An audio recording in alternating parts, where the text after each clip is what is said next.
किस project. Okay hello mister Deepak Goyal, कैसे हैं आप? Hello Randhir ji, how are you? मैं बढ़िया सर। आपने ली है नई-नई कुशाक। हाँ मैंने जी। आपकी बहुत सारी वीडियोज़ देखी और मुझे वीडियोज़ बहुत अच्छी लगी। वैसे जो लोग देख रहे हैं उनको मैं बता दूँ, दीपक मेरे साथ सेम कंपनी में काम किया करते थे एक ज़माने में। फिर उन्होंने कहा मैं बोर हो गया हूँ और फिर वो कहीं और चले गए। राइट। तो अब फिर से हम जुड़े हैं क्योंकि हम दोनों को गाड़ी बहुत पसंद है। कार्स के बारे में हम एब्सोल्युटली। तब भी बात करते थे, कार्स के बारे में आज भी बात कर रहे हैं। थोड़ा-सा मैं अपना इंट्रो दे दूँ कार की जर्नी राइट। का। तो सबसे पहले मैंने खरीदी थी नेक्सॉन। वो मैंने खरीदी थी 2019 में और हुँ, उसको मैंने 4 साल चलाया और 2023 में बेच दिया था। हुँ, क्वाइट अ बैड डिसीजन क्योंकि वो नेक्सॉन बहुत ही मिंट कंडीशन में थी और भाई नेक्सॉन चलाने में मज़ा आता था। अच्छा, उसका इंजन हाँ, मस्त था और टच हुँ, वुड मेरे पास कोई टाटा की प्रॉब्लम नहीं आई थी। जैसे टाटा अच्छा, के साथ एक प्रॉब्लम होती है ना कि कोई गाड़ी तो बहुत अच्छी निकलेगी, हुँ, इसी में कुछ ना कुछ इश्यू दे देंगे वो। तो हाँ, मेरे हाँ, पास ऐसी कोई प्रॉब्लम नहीं थी, मेरे को बहुत मज़ा आया। मैंने नेक्सॉन हुँ, खूब चलाई और अभी मेरे हुँ, पास थार है, हाँ, हुँ, जिसमें उतना मज़ा नहीं आ रहा। राइट। वो तो आई कैन अंडरस्टैंड। हाँ, थार दिखने में अच्छी लगती है। बाहर से अगर आप खड़े हो और वहाँ से गुज़री है तो भी अच्छी लगती है। बट अगर ऑब्वियसली, आप अंदर बैठ के चला रहे हो, तो आपको बिल्कुल अच्छी नहीं लगेगी। ओके। आई और मेरे think that pass 3 would be separately different topic जो डिस्कस किया जा सकता यस, है थार जो के हम ऊपर। कभी बाद हाँ, में डिस्कस करेंगे, मेरे थार के एक्सपीरियंस के बारे में। बट तो अभी मेरे पास थार है। आपने नई-नई कुशाक खरीदी है। आप अपना एक्सपीरियंस हमारे साथ शेयर करना चाहेंगे? Right, okay. First of all thank you for having me. तो जैसा व्यूअर्स को मैं बता दूँ, so my name is Deepak Goyal और जैसा रणधीर जी ने बताया, like we have worked together in past और currently obviously we both are working in IT companies but separate IT companies, but that doesn't matter. Like in perspective to this video, car के perspective में मेरा जो driving experience है, like first time मैंने car चलाई थी 2009 में। And just to set the tone of this particular video, जिसको नहीं पता, हम लोग मोस्टली इस वीडियो में कुशाक के बारे में बात करने वाले हैं, स्कोडा की। और वो उसके रिलेटेड में फिर ये सारी चीज़ें डिस्कस करेंगे कि फर्स्ट टाइम ओनरशिप वगैरह का कैसा एक्सपीरियंस रहता है, क्या चीज़ें हमें अवॉइड करनी चाहिए, क्या चीज़ों का ध्यान रखना चाहिए, प्रोज एंड कॉन्स सब चीज़ें डिस्कस करेंगे। और मैंने अभी रिसेंटली कुशाक फेसलिफ्ट ली है, जिसको लिए हुए मुझे आज 22 दिन हो गए हैं। 26 मार्च को मैंने डिलीवरी थी मेरी। बुकिंग मैंने बहुत पहले डाल दी थी, उसके बारे में मैं डिटेल में बताऊँगा, but this is my first car जो मैंने खुद से खरीदी है। उससे पहले मैंने मेरा जो ड्राइविंग का जो पूरा जर्नी रहा है, 2009 में मैंने फर्स्ट टाइम गाड़ी चलाई थी। उस टाइम पे पापा टाटा नैनो लेके आए थे। उनके पास एक कार थी, बट टाटा टाटा नैनो उनको स स एक साथ में रखनी थी, क्योंकि हमारे ऑफ़िस में कुछ 1-2 वर्कर्स वगैरह को चाहिए रहती थी गाड़ी, ऑफ़िस के काम के लिए। तो उस टाइम पे टाटा नैनो ली थी पापा ने, तो उस टाइम पे मैंने टाटा नैनो का यूज़ किया था गाड़ी सीखने के लिए। तो उस टाइम पे टाटा नैनो चलाई थी, उसके बाद हमारे पास रिट्ज़ आई थी। रिट्ज़ गाड़ी उस टाइम पे बड़ी फ़ेमस थी और काफ़ी बहुत कॉम्पैक्ट बढ़िया गाड़ी गाड़ी थी। थी, बहुत स्ट्रॉन्ग गाड़ी थी। वो इंडिया में इस टाइम पे नहीं है, but I miss such kind of cars, क्योंकि बहुत सारी बाहर की कार्स है जो अभी इंडिया में नहीं है, पहले बढ़िया चलती थी। एक्चुअली मारुति मारुति का रहा है, जो उसकी अच्छी कार्स हुँ, आई है ना, वो बंद कर देते हैं। हुँ, रिट्ज़ राइट, उनकी राइट। बहुत अच्छी कार थी। इंजन हाँ, वाइज़ आई थिंक उसका बेस्ट इंजन ट्यूनिंग करके दिया था उन्होंने आज तक। राइट, स्विफ्ट भी हाँ, अच्छी है बट रिट्ज़ एंड इग्निस भी। I think same he engine पे उन्होंने इग्निस निकाली थी, सैडली वो हुँ, भी बंद कर दी। Correct, absolutely. और उसके बाद मैंने शेवरले की बीट भी चलाई थी, क्योंकि हमारे पास बीट भी रही हुँ। थी 3-4 साल। बट ये सब जितनी गाड़ियाँ थी, मैं बहुत कम, मतलब मैंने चलाई हुई थी, क्योंकि मैं रहता था बाहर, या तो स्टडी पर्पज़ से या जॉब के पर्पज़ से, तो पापा के पास गाड़ी रहती थी। तो जब मैं अपने होम टाउन आता था हरियाणा में, तब मैं गाड़ी चला पाता था, वो भी थोड़ा बहुत। क्योंकि मेरे साथ एक बार क्या हुआ था, तकरीबन आज से 12-13 साल पहले, मैंने हल्की-सी पापा की गाड़ी कहीं पे ठोक दी थी। बहुत माइनर स्क्रैचेज़ थे। 90 डिग्री से ज़्यादा का टर्न था और उस टर्न को मैं प्रॉपर्ली ले नहीं पाया और पापा ने बहुत गंदे तरीके से डाँट दिया मुझे। और उसके बाद मैंने, मतलब वो एक जो डर होता है ना, जो शायद अगर किसी के साथ हुआ है ऐसा चीज़, वो समझ पाएँगे व्यूअर्स में से भी। तो उसकी वज़ह से मैंने काफ़ी टाइम बीच में गाड़ी नहीं चलाई। फिर जब हुँ। मैं बैंगलोर रहता था, उस टाइम पे मेरा गाड़ी का कोई मेरे क्योंकि बैंगलोर का ट्रैफ़िक देख के मेरा गाड़ी का सारे सारे शौक वग़ैरह मर चुके थे। उस टाइम में मैं बाइक ज़्यादा चलाता था। बट फिर से अभी मैं like like from last 2.5 years I am in Haryana और यहाँ के जो भी हाइवेज़ हैं, बहुत एक्सीलेंट हाइवेज़ हैं, काफ़ी स्पेस है और गाड़ी चलाने के लिए like this is kind of a perfect condition. तो मेरा प्लान बन रहा था तकरीबन पिछले 6 महीनों से कि मुझे गाड़ी लेनी है। हुँ, पापा को भी मैंने बोला कि गाड़ी लेनी है, but as we already have one more car in our house, जो कि मारुति की बलेनो है। ये गाड़ी हमारे पास तकरीबन ढाई साल से है, ढाई से 3 साल से, और बहुत ही बढ़िया गाड़ी लगती है मुझे, लाइक बहुत स्मूथ चलती है। तो हमारे घर में पार्किंग की भी एक ही गाड़ी की जगह है। तो पापा ने बोला था कि मत ले दूसरी गाड़ी क्योंकि ज़रूरत नहीं है। लेकिन ज़रूरत थी, क्योंकि अभी मेरी शादी को जैसे 1.5 साल हो गए हैं, शादी के बाद कई बार जाना पड़ता है इधर-उधर, तो वीकेंड पे गाड़ी अवेलेबल नहीं होती है मोस्ट ऑफ द टाइम, क्योंकि पापा को भी गाड़ी चाहिए रहती है। और वैसे भी मेरा एक लॉन्ग टर्म प्लान को देख के भी थोड़ा-सा था कि आगे गाड़ी की ज़रूरत पड़ेगी, तो गाड़ी ले लेते हैं। तो फिर मैंने जब मार्केट की रिसर्च वगैरह करी, उसके उसपे मैं अपन पूरे डिटेल में जाएँगे। बट फाइनली मैंने कुशाक फेसलिफ्ट लिया, जो कि 20 दिन पहले मेरी डिलीवरी थी। मैंने बुकिंग डाली थी फ़रवरी के शायद फर्स्ट या सेकंड वीक में, और ये गाड़ी लॉन्च हुई थी जनवरी के सेकंड हाफ में। तो मेरी काफ़ी अर्ली बुकिंग थी, और डिलीवरी मेरी 26 मार्च की थी। हाँ, so this was my entire background, like journey as an सही है, ड्राइवर। हुँ, सही है, सही है। तो लॉन्च होते ही ऑलमोस्ट वीडियो से ही आपको पसंद आ गई थी कि ये गाड़ी तो मुझे लेनी है, ये अच्छी लग रही हुँ। है। आपने पिछली वाली कुशाक चला के देखी थी? मैंने नहीं, मैंने नई तो आई विल टेल यू। सो मेरे को लेनी तो नई वाली थी। पिछली वाली का मैंने टेस्ट ड्राइव लिया था, क्योंकि ऑब्वियसली नई अच्छा, वाली गाड़ियाँ जो थी टेस्ट ड्राइव के लिए अवेलेबल नहीं थी। वो जी। मेबी इंडिया के कुछ एक सिटीज़ में होगी, बट जहाँ पे मैं रहता हूँ वहाँ नहीं थी। काइलैक मैंने चला के देखी थी, कुशाक मैंने चला के देखी थी, और मैंने कुशाक के जो पुराने कुशाक के जो ओनर्स थे कुछ, उनसे मैंने बात की थी। मतलब मैंने काफ़ी अच्छी खासी रिसर्च करी थी। 3-4 महीने पहले खुद से भी रिसर्च करी थी, और जितने लोगों से मैं जुड़ पाया, जिन्होंने पहले स्कोडा ओन करी हुई है, उनसे मैंने अच्छा खासा एक्सपीरियंस लिया था, सारी बातें डिस्कस करी थी, और खुद मैंने टेस्ट ड्राइव में पुरानी कुशाक या पुरानी Kylaq, but I would say कि टेस्ट ड्राइव से उतना आइडिया नहीं लगता है। टेस्ट ड्राइव बहुत ही एक, आप 1-2 किलोमीटर चला लोगे, बस आपको एक एक 2-4% आपको पता चलेगा कि टेस्ट ड्राइव में गाड़ी की परफॉर्मेंस परफॉर्मेंस वाइज़ मैं बोल रहा हूँ। ऑब्वियसली लुक्स-वुक्स, इंटीरियर वगैरह, ये सब चीज़ें पता चल, इवन पिकअप भी पता चल सकता है। बट परफॉर्मेंस नहीं पता चलेगी, क्योंकि परफॉर्मेंस के लिए आपको जाना पड़ेगा प्रॉपर हाईवे पे, और एटलीस्ट आपको 20-25 किलोमीटर गाड़ी चलानी पड़ेगी। तो ये मैंने अपनी रिसर्च में इंक्लूड किया था। सो आप हमें पूरी जर्नी में स्टेप बाय स्टेप अगर ले जाएँ, तो आपको क्या लगता है जो गाड़ियों की आप टेस्ट ड्राइव लेने जाते हो तो आपको एक ब्रोशर देते हैं। ब्रोशर में बहुत सारी चीज़ें एक बहुत ही अच्छी तरीके से सजा के लिखी होती है उन्होंने, बहुत सारे पॉइंटर्स लिखे होते हैं और डिफरेंट वेरिएंट्स को एक्सप्लेन किया होता है कि किसमें क्या है, किसमें नहीं है। एक हुँ, फर्स्ट टाइम बायर के पर्सपेक्टिव से उसको बहुत सारी चीज़ें तो पता ही नहीं है। अब एब्सोल्युटली। अगर कोई ये बोले कि ओआरवीएम लाइट डिम कर देते हैं, उसको हुँ, समझ ही नहीं आ रहा कि ये लगा कहाँ हाँ, है? राइट, कौन-सी राइट। लाइट डिम कर रहे हैं ये? हेडलाइट को डिम तो नहीं कर देगा ये जाके। आप समझ समझ रहे गया मैं, हो? तो समझ रहा हूँ। ब्रोशर जो कंपनियाँ देती हैं, वो कंपनी का बहुत अच्छा इनिशिएटिव होता है, बट क्या फर्स्ट टाइम बायर को उससे कुछ फ़ायदा होता है? अगर मैं अपना ऑनेस्ट ओपिनियन दूँ, इंडिया में अगर आप गाड़ी लेने जाते हो और आप फर्स्ट टाइम बायर हो, मैं बहुत मेजर सिटीज़ जो अपनी इंडिया में 3-4 बड़ी सिटीज़ है, अगर मैं उनको छोड़ दूँ, क्योंकि आई एम कंसिडरिंग कि वहाँ पे जो डीलर्स हैं, उनके जो सेल्समैन हैं वो काफ़ी वेल ट्रेन्ड सेल्समैन होंगे। बट उसके अलावा जितने टियर बी और टियर सी सिटीज़ हैं ना, उनके जो सेल्समैन होते हैं ना, वो प्रॉपर्ली ट्रेन नहीं होते हैं। तो जितने आपने फीचर्स की बात करी, इनमें से आधे फीचर तो ऐसे होंगे जो उनको भी नहीं पता होंगे। क्योंकि हुँ, इसका एक और रीज़न है, जब भी कोई गाड़ी का फेसलिफ्ट आता है या फिर कोई गाड़ी नई लॉन्च होती है, तो उसमें कई फीचर ऐसे होते हैं जो पहले उन्होंने देखे ही नहीं है, या फिर उनका जो अपग्रेड वर्ज़न है वो उन्होंने पहले एक्सपीरियंस ही नहीं किया। तो सेल्समैन को खुद नहीं पता होता। तो I will tell you one story, यहाँ पे मेरे को याद आया। पहले तो मैं एक चीज़ बता दूँ कि मेरा प्लान लेने का था टाटा सियारा। मेरे को जो 5-6 ओह! महीने पहले मेरे को गाड़ी दिखी थी, उस टाइम पे बड़ी हाइप बनी थी टाटा सियारा की, और मेरा एक फर्स्ट लाइकिंग था वो था।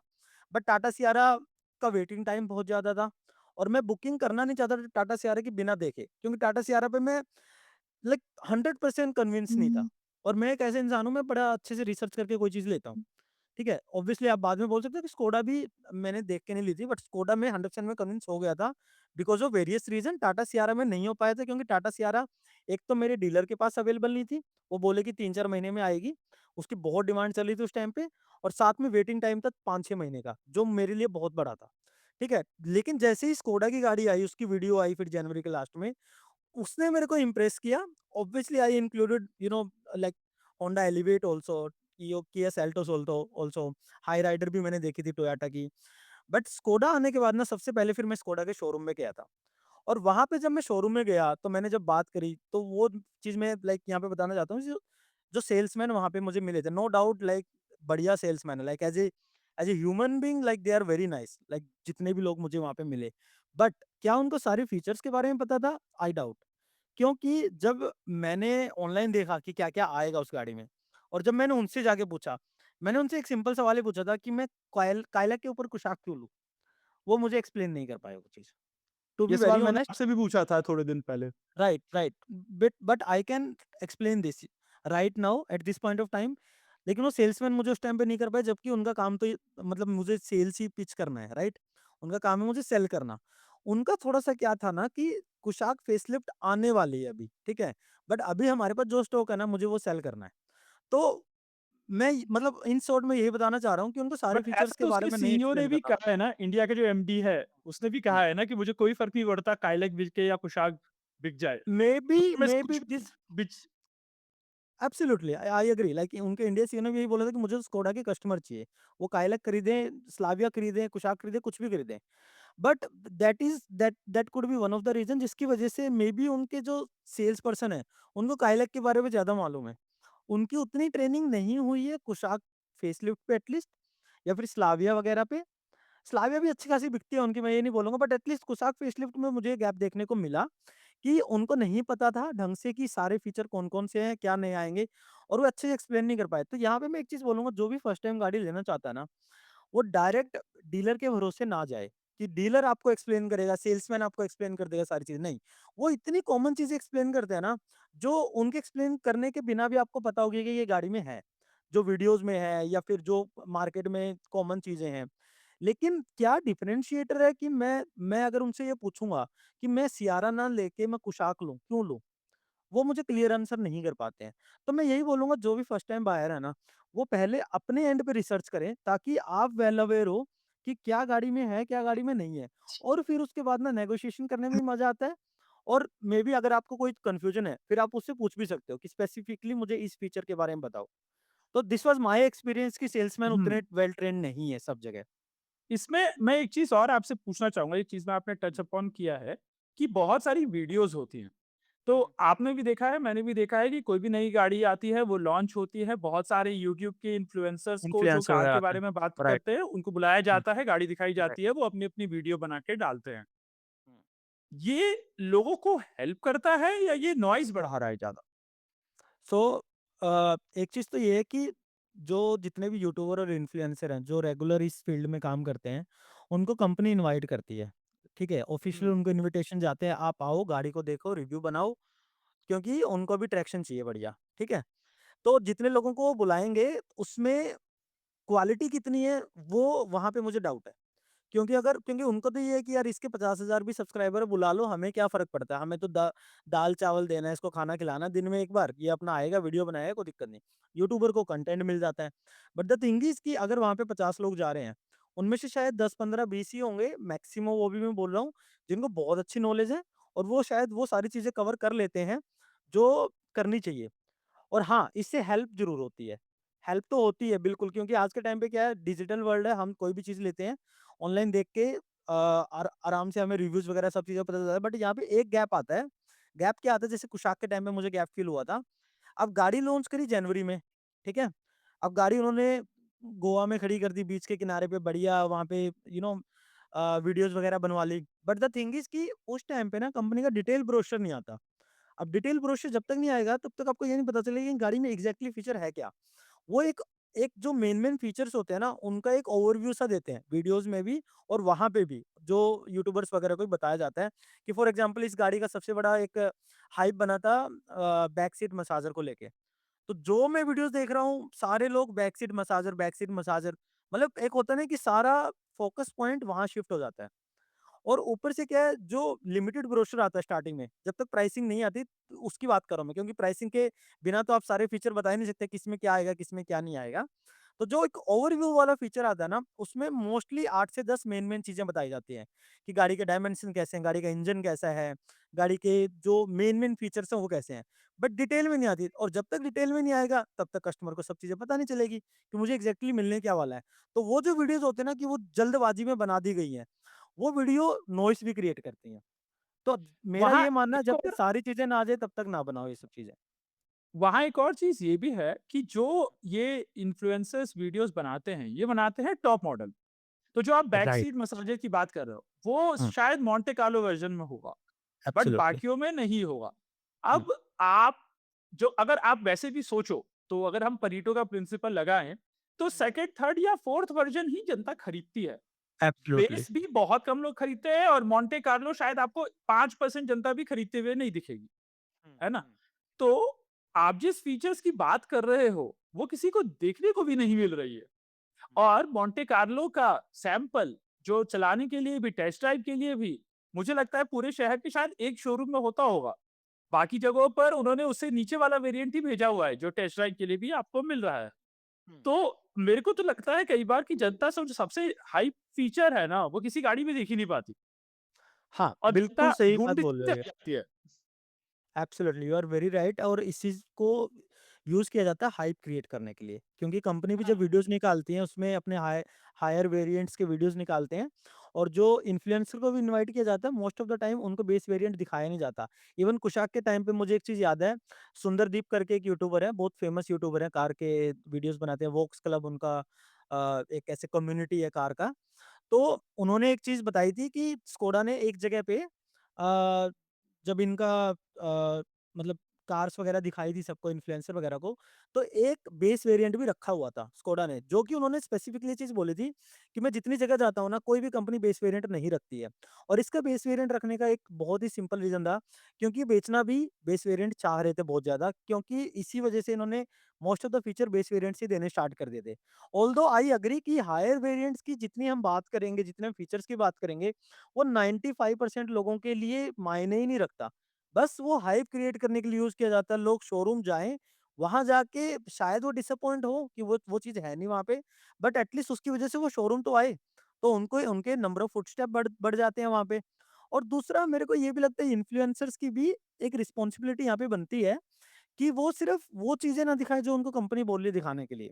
वो बेस वेरिएंट और मिडल वेरिएंट्स के भी डेडिकेटेड वीडियोज़ बनाएँ और टाइम लें और उसको अच्छे से एक्सप्लेन करें ताकि कस्टमर को ना एक जगह पे सारी चीज़ें मिल जाएँ। अब मेरे साथ क्या हुआ था कि मैं 20 वीडियोज़ देख रहा हूँ और फिर सबको कंबाइन करके अपने एक नॉलेज बॉक्स क्रिएट कर रहा हूँ। वो हो रहा था। वो बात आपकी बिल्कुल सही है। इस मामले हुँ, में हुँ। जैसे आपने एक यूट्यूबर का नाम लिया, एक यूट्यूब चैनल है वी3 कार्स। हुँ, वो हुँ, हमेशा ना वेरिएंट एक्सप्लेन करके समझाते हैं कि अगर आपने इंजन लेना है तो अब ये कुशाक का ही 1 litre engine versus 1.5 litre engine कौन से वाले में आएगा, कौन सा वैल्यू के लिए अच्छा है, कौन सा वाला थोड़ा ओवर प्राइस जा रहा है। वो मुझे बहुत सही लगता है कि अगर कोई भी गाड़ी आपको लेनी है तो आप हाँ, उनकी वीडियोस एक बार को देख सकते हो। हाँ, हाँ, तो हाँ, हाँ, ये तो हो गई इन्फ्लुएंसर की बात और हाँ, दूसरा हो गया शोरूम की बात। तीसरी आती है इंसान की खुद की एस्पिरेशन। देखो, हुँ, मुझे ये भी लगता है ना कि इंडिया में अभी कार्स तो बढ़ रही हैं, बायर्स भी बढ़ रहे हैं, बट हुँ, आज भी थोड़ा-सा स्टेटस सिंबल तो है कि हाँ जी, मेरे पास गाड़ी है वर्सेस मेरे पास बाइक है हुँ, और बंदा ये खरीद पाए ना पाए बट देखना मर्सिडीज़ ज़रूर चाहता है। Correct, correct. तो एक ये भी रीज़न है कि गाड़ियों की सिर्फ़ एस्पिरेशनल चीज़ें ही दिखाई जाती है ताकि इंसान के दिमाग में वो जो फैक्टर है कि हाँ, ये बहुत अच्छी चीज़ है। मैं नहीं खरीद पा रहा हूँ। जैसे हम जब छोटे थे और हम बूस्ट पी लेते थे, क्योंकि हुँ, सचिन ने बोला था। सचिन ने बोला था, राइट, हम भी सचिन बनना जो चाहते थे। हम बन राइट, पाते, नहीं बन पाते वो तो बहुत अलग बात थी। बट सचिन ने बोल दिया राइट। भाई boost is the secret of my energy. Hmm, सारे हुँ, हुँ, बच्चे बूस्ट पिए जा रहे हैं और सारे बच्चे राइट। सोच रहे हैं कि हम बन गए हम सचिन। भी सचिन बन जाएँगे, राइट। तो वो एक फैक्टर है जो इसकी वजह से भी शायद लोग हुँ, ये चीज़ करते हैं। हुँ, नेक्स्ट मेरा टॉपिक ये है कि आपने टाइगन क्यों नहीं ली? Same car, same body, all वो सेम इंजन, इंजन तो हुँ, एग्ज़ैक्टली सेम है। हुँ, कुशाक और टाइगन में डिज़ाइन प्रिंसिपल का डिफरेंस है। Correct, correct. तो अ, टाइगुन मैंने इसलिए नहीं ली, फर्स्ट ऑफ ऑल तो टाइगुन की प्राइसिंग जब तक रिवील नहीं हुई थी, जब मैंने गाड़ी ली। अच्छा। और टाइगुन का भी यही हुआ था कि उनके वीडियोज़ वगैरह आ चुके थे, फ़ोटोज़ वगैरह आ चुके थे, बट उनके प्राइसिंग के कोई डेट्स नहीं आए थे। इवन जब मैंने कुशाक की बुकिंग डाली थी तब तक कुशाक के भी प्राइसिंग नहीं आए थे। बट कुशाक का क्या था कि उनका सोशल मीडिया पे कहीं न कहीं वो इनडायरेक्टली मेंशन कर रहे थे कि विदिन अ मंथ हमारे प्राइसिंग रिवील हो जाएँगे। तो मेरे को एग्ज़ैक्टली ये पता था कि चलो मैक्स से मेरे को 1 से 2 महीना वेट करना पड़ेगा। बट टाइगुन का ऐसा कुछ था नहीं। मतलब अभी उनके शायद प्राइसेज़ अभी 13 तारीख को लॉन्च हुए हैं 5 दिन पहले ही। ठीक है? तो अगर मुझे लेनी पड़ती तो मुझे 20 दिन और वेट करना पड़ता और मुझे ये भी नहीं पता कि मुझे 20 दिन ही वेट करना है या 40 दिन करना है या 60 दिन करना है। बट अगर लेट्स सपोज़ टाइकून के प्राइसेज़ आ भी चुके होते, तो भी मेरा डिसीज़न कुशाक को होता। मतलब खरीदने का कुशाक का होता। इसका रीज़न ये है सिंपल सा। पहली चीज़ तो अगर देखो मैं वैसा इंसान हूँ, मुझे गाड़ी में ऐसा नहीं कि मुझे सिर्फ़ फ़ीचर ही फ़ीचर चाहिए, ऐसा नहीं है। मेरे को ड्राइविंग फ़ील, कम्फ़र्ट ये सब चीज़ें तो ऑब्वियसली चाहिए ही चाहिए। बट आज के ज़माने में ना there are so many things जो नेसेसिटी बन गई है गाड़ी में। ठीक है? For example front parking sensors हो गए, ठीक है? फ्रंट पार्किंग सेंसर लोग सोचेंगे यार सामने तो मुझे दिखता ही है। बट नहीं, मेरे साथ पहले हो चुका है, इवन बलिनो में मेरे साथ एक बार हुआ था कि गाड़ी के सामने इतनी सी हाइट का एक पत्थर रखा हुआ था। जो हुँ, मुझे अंदर बैठ के दिखा ही नहीं और जैसे ही मैंने गाड़ी आगे करी उसमें वो टकरा गया और मेरा मतलब वहाँ पे 3-4 हज़ार रुपए का लॉस हो गया था। जो कि मारुति की गाड़ी थी, लेकिन कोई अगर हायर एंड की गाड़ी हो, तो उसमें तो बड़ा खर्चा आएगा। और सबसे बड़ा क्या है कि कुछ कोई कोई कुत्ते का बच्चा हो, वो बड़ा इंडिया में इश्यू रहता है क्योंकि वो लोग तो कहीं भी बैठ जाते हैं, सो जाते हैं आपकी गाड़ी के नीचे। तो this is one example that I am giving you कि कई फीचर ऐसे हैं जो गाड़ी में आज के टाइम में नेसेसिटी बन चुके हैं, एट लीस्ट इन इंडिया, ठीक है? तो वो जो नंबर ऑफ फीचर्स है ना, बहुत सारे मिसिंग है टाइगून में, वो नहीं है।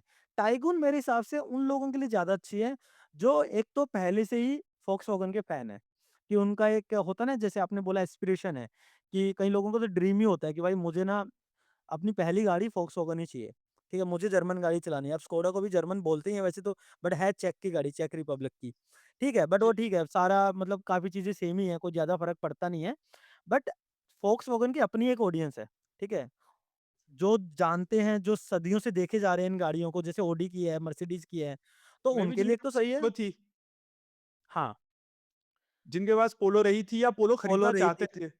पोलो खरीदना चाहते थे, तो एक तो वो ऑडियंस, दूसरा जिनको उम, ऐसे लोगों की भाई मुझे फीचर वगैरह उतने नहीं चाहिए, मुझे वॉक्सवैगन की फ़ील चाहिए, मुझे इंटीरियर तगड़ा चाहिए और स्पोर्टी लुक चाहिए, क्योंकि ये सारी चीज़ें आपको टाइगन में मिल जाएगी। बट अगर आपको एक प्रैक्टिकल गाड़ी लेनी है, थोड़ा ज़्यादा वैल्यू फॉर मनी लेनी है, क्योंकि पैसे तो ऑलमोस्ट सेम ही है, 19-20 का फ़र्क है दोनों में, बट उसी पैसे में आपको अगर 5 चीज़ें एक्स्ट्रा मिल रही है और सबसे बड़ा मेरे लिए जो एक यहाँ पे डिफरेंशिएटर होगा, वो होगा looks. Again looks are subjective, मैंने अपने खुद के वीडियोस में भी कई बार ये चीज़ बोली है कि मेरे को कोई चीज़ पसंद आ सकती है, दूसरे को शायद वो ना आए। बट पर्सनली फॉर मी, क्योंकि यहाँ पे मैं अपना एक्सपीरियंस शेयर कर सकता हूँ, मेरे को कुशाक का लुक काफ़ी अच्छा लगा टाइगून के कंपैरिज़न में। कुशाक का लुक मेरे को, इवन जितनी मैंने गाड़ी कंपेयर करी ना, जैसे सेल्टोस भी करी, सियारा भी करी और हाई राइडर भी करी, इवन मैंने होंडा एलिवेट भी, मेरे को सबसे बढ़िया लुक कुशाक का लगा। और अगर मैं कुशाक का पुराना वाला वेरिएंट लेता तब मैं ये बात नहीं बोलता। क्योंकि कुशाक का पुराना वाला वेरिएंट जो है ना, वो काफ़ी हद तक सामने से स्लाविया या फिर काइलैक जैसा ही लगता है। आप बहुत ज़्यादा अलग नहीं दिखेगा, आप जाके देखोगे ना, आप पुरानी काइलैक खड़ी कर दो और पुरानी कुशाक बगल में खड़ी कर दो, आप नहीं बता पाओगे कौन-सी काइलैक है, कौन-सी कुशाक है। तो देन तो इट मेक्स नो सेंस कि लुक वाइज़ आप उसको चूज़ कर रहे हो, क्योंकि सारी तो सेम ही दिख रही हैं। बट हाँ, इन्होंने कुशाक में किया है, इन्होंने काफ़ी मेरे को एग्ज़ैक्टली तो नहीं पता कौन इनके डिज़ाइनर थे और कितना इन्होंने डिज़ाइनिंग में टाइम लिया है। बट इतना मैंने रिसर्च में देखा है कि इन्होंने डिज़ाइनिंग में काफ़ी अच्छा मतलब R&D वगैरह किया है और इन्होंने अपना डिज़ाइन सुधारा है।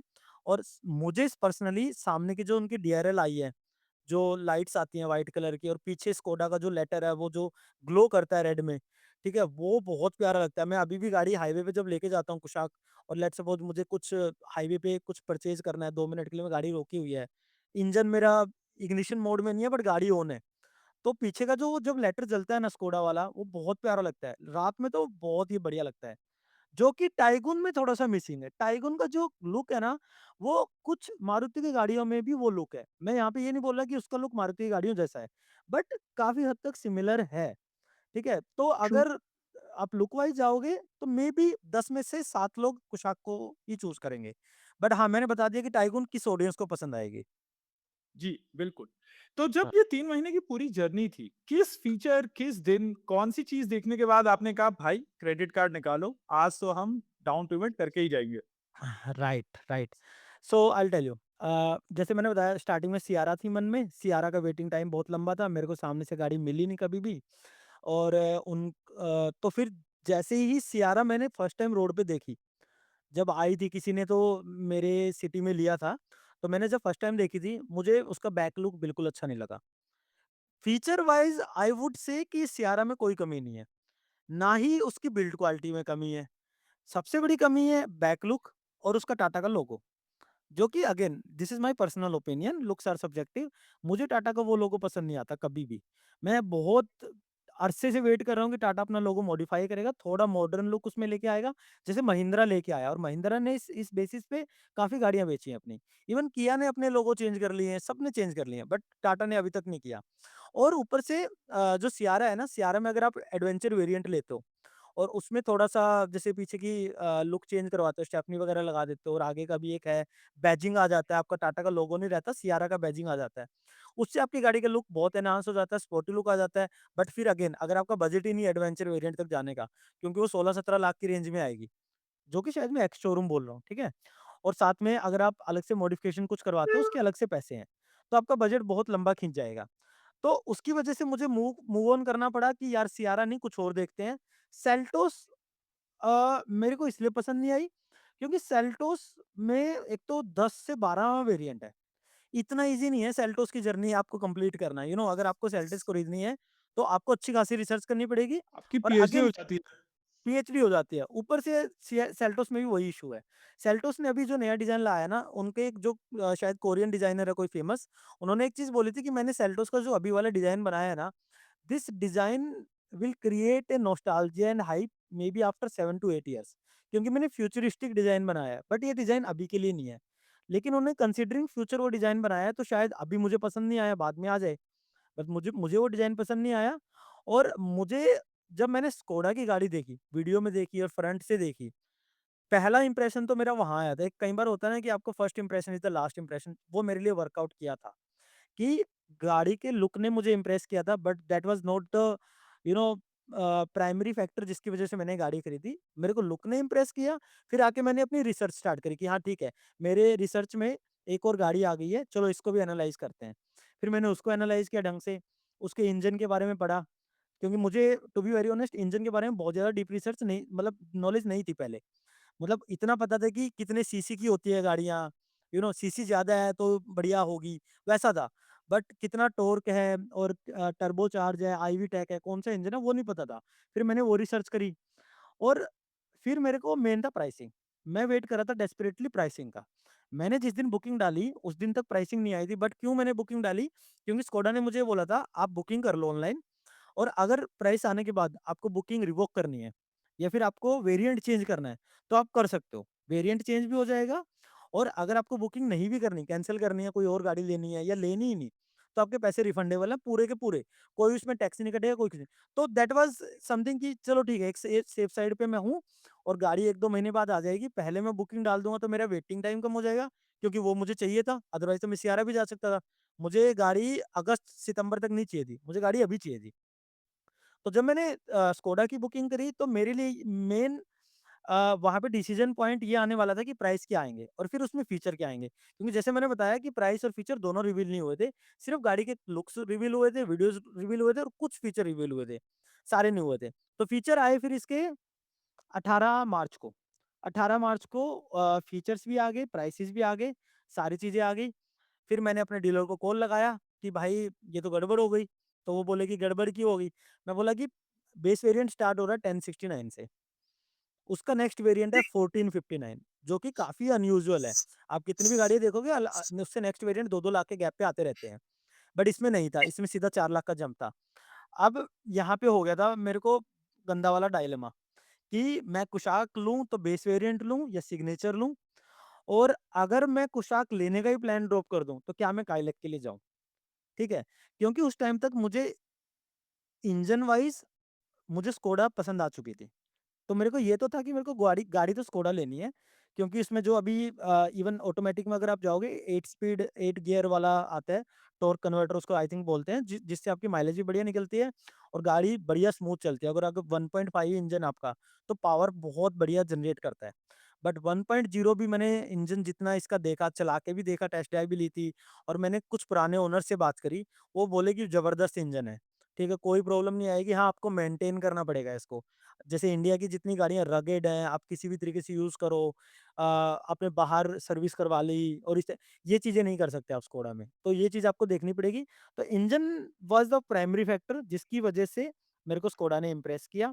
सेकंड रीज़न मैं बोल सकता हूँ लुक्स। लुक्स को मैं सेकंड पे रखूँगा। फर्स्ट तो इंजन ही था।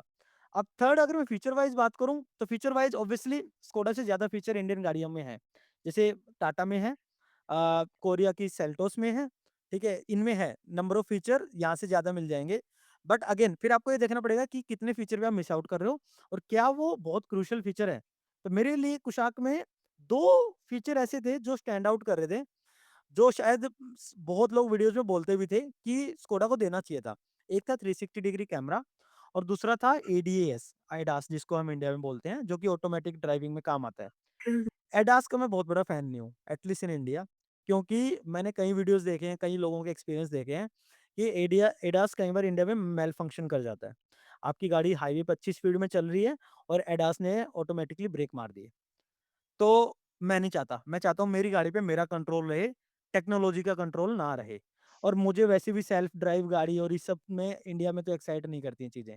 चलो ये तो हट गया, अब आ गया 360 डिग्री कैमरा। अगर आपकी गाड़ी 7 सीटर है और आप सिटी ड्राइव बहुत करते हो, शायद 360 डिग्री कैमरा बहुत ज़्यादा ज़रूरी है आपके लिए। लेकिन अगर आपकी गाड़ी 5 सीटर है और आपकी most of the driving highway रहने वाली है, तो मुझे नहीं समझ आता 360 कैमरे का यहाँ पे क्या रोल है। क्योंकि स्कोडा ने 360 डिग्री कैमरा नहीं दिया है किसी भी गाड़ी में, but front end rear parking sensor दिए हैं, जो कि सिर्फ फ्रंट एंड रियर नहीं, आप उनको साइड में भी मान सकते हो। क्योंकि मैं यूज़ करता हूँ अपनी गाड़ी, अगर गाड़ी के सामने कुछ है और गाड़ी के आगे के 25% वाले हिस्से के साइड्स में भी अगर कुछ है ना, जो आपके एजेस हो गए, वहाँ पे भी आपको बता देगा। पीछे तो है ही, कैमरा है ही पीछे, तो सिर्फ बच गया आपका इमीडिएट साइड वाला। तो वो बंदा मैनेज कर सकता है, वो आरवीएम वगैरह से भी दिख जाता है, कोई इतनी बड़ी प्रॉब्लम नहीं होती। तो 360 डिग्री कैमरा ना होने के बावजूद भी ना, मेरे को वो फीचर मिस आउट नहीं हुआ। मतलब मेरे को उसकी कमी अभी तक भी नहीं खलती है, इवन अगर मैं सिटी में भी गाड़ी चलाता हूँ। तो फीचर वाइज़ हो गया कि स्कोडा दे ही रहा है सारे। अब चौथी चीज़ आ गई जो लोगों को बहुत ज़्यादा खलती है और एक मिसकंसेप्शन भी है, जो मेरे दिमाग में भी था, कि स्कोडा की गाड़ियाँ बहुत ज़्यादा कॉस्ट माँगेगी मेंटेनेंस पॉइंट ऑफ व्यू से, कि हाई मेंटेनेंस है, सर्विस कॉस्ट बहुत ज़्यादा है। अब मैं बताता हूँ, देखो मेंटेनेंस कंपैरेटिवली हाई है, बट क्या बहुत हाई है? नहीं है। देखो, उनकी जो सर्विस होती है ना, वो 10,000 पे नहीं होती, उनकी सर्विस होती है 15,000 पे, पहली चीज़। बाकी गाड़ियों की 10,000 पे होती है। मतलब कंपनी रिकमेंडेड जो मेजर सर्विसेज़ होती है 10,000, फिर एक शायद 10 के बाद माइनर होगी, फिर मेजर शायद होगी, फिर वैसे ही माइनर। आपके 6 महीने बढ़ गए। तो हाँ, आपको तो 1 वैसे साल ही पे बढ़ नहीं गए। 1.5 साल करानी पड़ रही है। राइट, तो एक चीज़ तो एक डिफरेंस तो वहाँ आ गया। दूसरा क्या है, हुँ। अभी स्कोडा के एमडी ने भी ये चीज़ बोली थी कि इंडिया में हमें अपनी गाड़ियाँ बेचनी है अब। तो हम अभी सर्विस कॉस्ट वगैरह को भी लोअर डाउन करने की ट्राई कर रहे हैं और इसी वजह से उन्होंने सर्विस के पैकेजेज़ भी निकाले हैं, कि अगर किसी की गाड़ी बहुत ज़्यादा चलती है, अब मान के चलो आपने जैसे बताया कि मैंने 2 साल में ही 50,000 चला दी। तो अगर आपके जैसा कोई कस्टमर है, तो उसको तो मतलब मिनिमम 3 से 4 बार सर्विस करानी पड़ेगी उस दौरान। तो 3 से 4 सर्विस में अगर आपका एक सर्विस में ही आपका कॉस्ट लग जा रहा है, लेट्स सपोज़ अ, 15 से 20,000 मान के चलते हैं हम, ठीक है? ऑन एन एवरेज, तो आपका 1 लाख रुपए लग तक गया मतलब सर्विस में। बट अगर किसी का ड्राइविंग बहुत कम है, ठीक है? और उसको लग रहा है कि मैं शायद 2 साल में 30,000 किलोमीटर तक मैक्सिमम चलूँगा, मतलब 2 बार सर्विस हो गई। तो 2 बार सर्विस में शायद उसके उतने पैसे नहीं लगेंगे, जितने उसके 4 बार सर्विस में लगेंगे। तो वो सर्विस का पैकेज ना लेके नॉर्मल सर्विस में जाए, लेकिन अगर किसी की ज़्यादा ड्राइविंग है, तो वो सर्विस का पैकेज ले ले। अब पैकेज लेने से क्या होगा ना, आपका कॉस्ट बच जाएगा। तो वो आपको ऐसा पैकेज बना के देते हैं कि उसमें आपका इस तरीके का बेनिफिट है कि आप पैसे जो आप पे कर रहे हो, वो लगभग 2 से 3 सर्विस का पे कर रहे हो, बट आपको सर्विस उसमें 4 से 5 मिल जाएगी। तो पहला डिफरेंस यहाँ पे आ गया कि आपके पैसे बच जाएँगे। आप लेकिन आपको डिसाइड करना पड़ेगा फिर ये चीज़ गाड़ी लेते समय कि आपको एक्सटेंडेड वारंटी लेनी है, सर्विस पैकेज वगैरह लेने हैं, नहीं लेने, कि आपकी नीड क्या है? आप मतलब I am saying to this every customer जो भी गाड़ी लेने जा रहा है कि पहले ये डिसाइड करो कि सिटी में ज़्यादा चलाओगे, हाईवे में ज़्यादा चलाओगे, कितना परसेंट सिटी होगा, कितना परसेंट हाईवे होगा और कितने किलोमीटर ऑन एन एवरेज आप मंथली गाड़ी चलाने वाले हो या फिर उसको एनुअली कैलकुलेट कर लो। क्योंकि ये आपके डिसाइडिंग फैक्टर होने चाहिए हमेशा जब भी आप गाड़ी ले रहे हो। तो ये मेरे लिए भी थे, मेरी मोस्टली हाईवे ड्राइविंग थी बट ये और फर्स्ट मेरी टाइम बाय कैसे तय करे? फर्स्ट टाइम बायर ये इस तरीके से करे कि पहले तो ये देखे कि उसके घर में क्या दूसरा कोई व्हीकल है या नहीं, कि स्कूटी है या कोई दूसरी गाड़ी है। अगर है ही नहीं बिल्कुल, फिर उसके हर चीज़ में वो गाड़ी चलने वाली है उसकी, ठीक है? तो एक नॉर्मल अपना एक असम्पशन क्रिएट करे कि अगर मैं 1 हफ्ते में मैं 2 लॉन्ग ड्राइव करता हूँ और 3 से 4 मैं सिटी ड्राइव करता हूँ। तो अगर मेरी हर एक सिटी ड्राइव में 20 किलोमीटर गाड़ी चल रही है और लॉन्ग ड्राइव में ऑन एन एवरेज में मान के चल रहा हूँ 120 से 150 किलोमीटर की गाड़ी चल रही है। तो एक उसका एवरेज रनिंग आ जाएगा हफ्ते का। हफ्ते से वो फिर मल्टीप्लाई कर ले, मंथ में कन्वर्ट कर ले, तो एक आपको मोटा-मोटा आइडिया मिल जाएगा। ठीक है? और हर इंसान को मेरे मेरे को लगता है इतना तो पता होगा, जो गाड़ी लेने जा रहा है ना, कि मैं गाड़ी कितना चलाने वाला हूँ। ऐसा तो है नहीं कि कोई भी इंसान 10, 15, 20 लाख रुपए खर्च करेगा और उसको इतना भी नहीं पता होगा। एक अंदाज़ा लगाया जा सकता है और अंदाज़े से ये भी पता लगाओ साथ में कि मेरी गाड़ी ज़्यादा कहाँ चलेगी, सिटी में चलेगी या हाईवे पे चलेगी। क्योंकि उसमें भी फिर बहुत बड़ा फैक्टर आता है माइलेज का। और फिर बहुत सारी गाड़ियाँ सिटी में बहुत कम माइलेज, जैसे एमजी की गाड़ियाँ होती हैं, वो तो अगर आपने सिटी में चला ली तो मतलब आप बहुत ही आपकी पॉकेट खाली कर देगी वो तो, ठीक है? तो ये भी देखो कि मेरी गाड़ी क्योंकि हाईवे पे क्या है, आपकी गाड़ी इंजन पे लोड नहीं आता, क्रूज़ कंट्रोल यूज़ कर सकते हो, तो माइलेज बढ़िया आएगी। तो वहाँ पे क्या हो जाता है, मैं जब स्कोडा ले रहा था, उस टाइम पे मेरे को मेंटेनेंस पॉइंट ऑफ व्यू से सर्विस में उतना नहीं लगा, क्योंकि मैं मारुति की भी कराता हूँ। मारुति वाले भी मेजर सर्विस के 10 से 12,000 ले लेते हैं। ये 15 ले लेंगे आपसे, उतना उससे ज़्यादा डिफरेंस नहीं आएगा। सेकेंडली क्या है, 10 से 15,000 मतलब 10,000 किलोमीटर की सर्विस की बजाय 15,000 किलोमीटर सर्विस हो गई। और थर्ड थिंग क्या है, अभी इन्होंने रिसेंटली पुणे में अपनी असेंबली लाइन वगैरह स्टार्ट करी है। तो इनके बहुत सारे स्पेयर पार्ट जो हैं गाड़ी के, वो इंडिया में ही बनेंगे अब। इंडिया में ही अवेलेबल होंगे, इम्पोर्ट वगैरह करवाने की ज़रूरत नहीं पड़ेगी। तो अगर आपको कोई स्पेयर पार्ट लेना है, आपकी गाड़ी का कोई एक्सीडेंट हो गया है, मेंटेनेंस करवानी है, इस तरीके की चीज़ें जो हैं, उनका भी जो कॉस्ट होगा सिग्निफिकेंटली लोअर हो जाएगा। अब फोर्थ जो लास्ट चीज़ मैं एक मेंशन करना चाहता हूँ यहाँ पे, कि लोगों को ये भी लगता है कि स्कोडा के शोरूम ज़्यादा नहीं है। तो उसकी वजह से अगर मैं गाड़ी लूँगा तो मेरे को दिक्कत आएगी, क्योंकि ऑब्वियसली शोरूम नहीं है, डीलर्स नहीं है, सर्विस वगैरह में भी प्रॉब्लम आ सकती है। बट अभी स्कोडा काफ़ी अच्छे लेवल पे एक्सपेंड कर रहा है। अगर मैं अपने स्टेट की बात करूँ, हरियाणा में स्कोडा के 10 से 12 शोरूम है। मतलब मेजर सिटीज़ में बात करूँ, और अब जितना हरियाणा का साइज़ है, वो 10 से 12 सिटी इस तरीके से स्कैटर्ड है कि आप हरियाणा में किसी भी जगह पे हो, वहाँ से आपके मिनिमम मतलब ऑन एन एवरेज 50 किलोमीटर के दायरे में कोई ना कोई एक शोरूम आ जाएगा।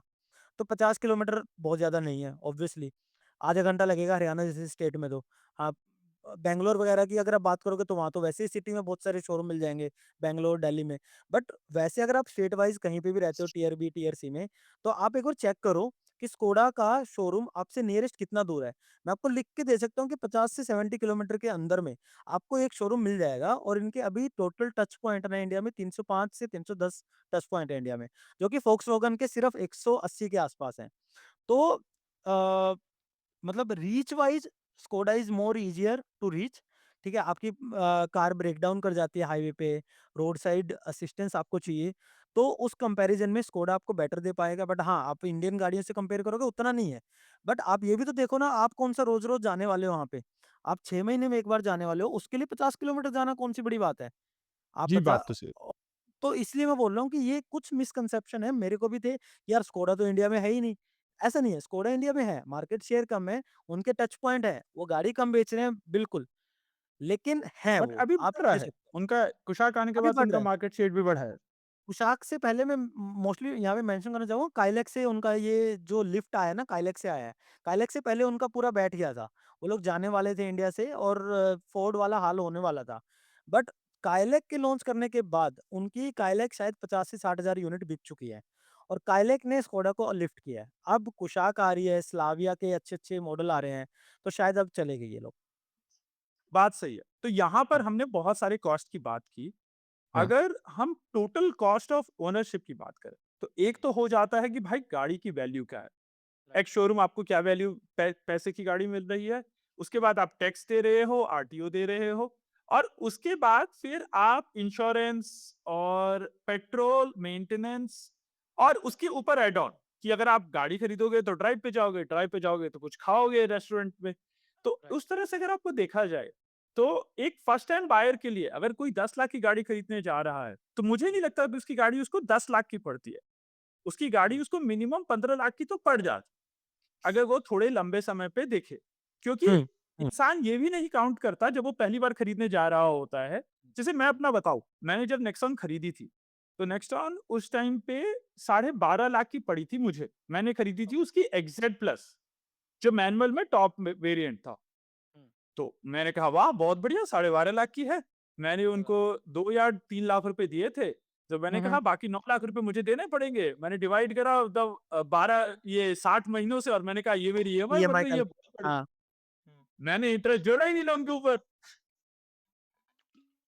हुँ, और हुँ, उसके बाद इंटरेस्ट जोड़ने के बाद वो नंबर इतना बड़ा हो गया कि मुझे 2 साल और बढ़ाने पड़ गए।